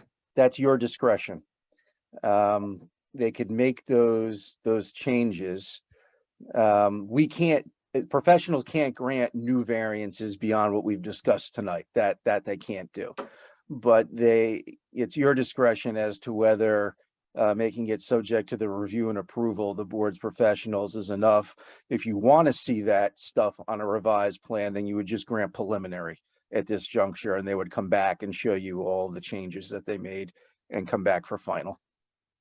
I just want to say that Laura and I are probably good to deal with whatever. So don't feel like we're nervous about reviewing and approving whatever it is you want us to approve. We're good with that. If you guys, But just to be clear, it does not involve granting any new relief beyond no, what was discussed. 100% agreed. But if The you most guys- of it, Except to the extent of the sound that they're granting relief because of necessary the for the sound sound wall. wall. So that Mr. most of the Giannetti, relief that- we're discussing amongst the board right now. right, the relief we're granting is for something that Yes, the sound wall that was asked for. that's right. That would be the only relief we're really granting. Well, that new relief beyond what New they had relief. asked for. Right.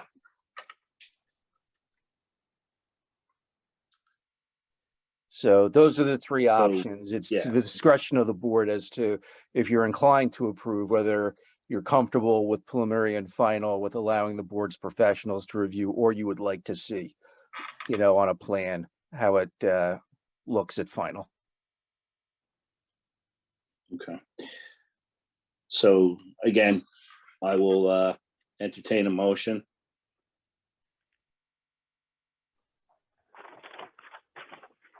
So I'll chime in, Mr. Chairman.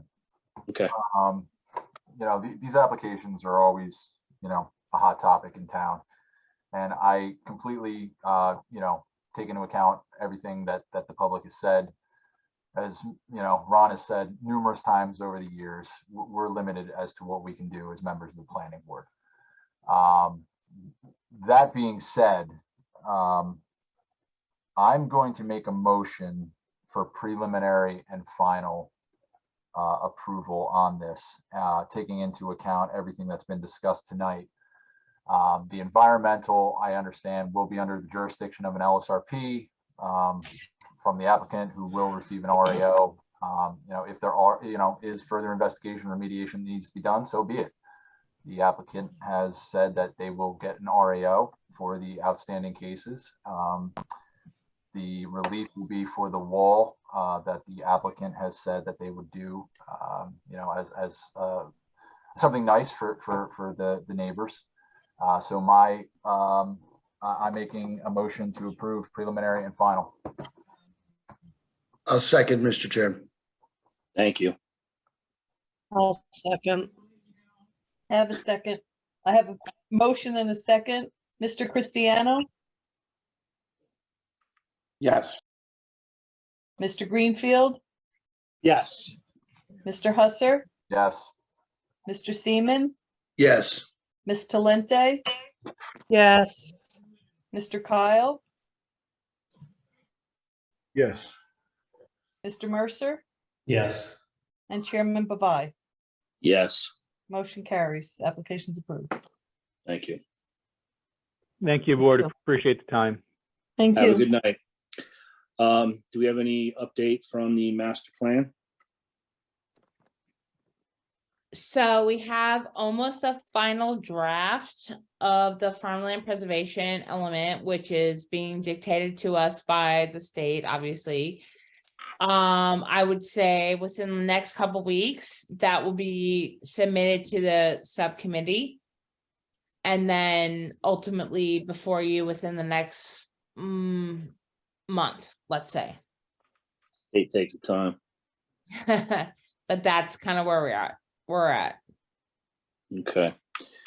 All right. Any reason to go into executive tonight? Not tonight, Mr. Chairman. Then I will take a motion to adjourn. Before I'll you make adjourn, motion. just remember, our next meeting is not till April 13th. They decided because of the, I guess, Easter or whatever, we went to the Right. second Thursday. So it's the 13th and 20th for April. All right, good. Thank you, Eileen. Thank you. Okay, so can I get a motion to adjourn? So moved.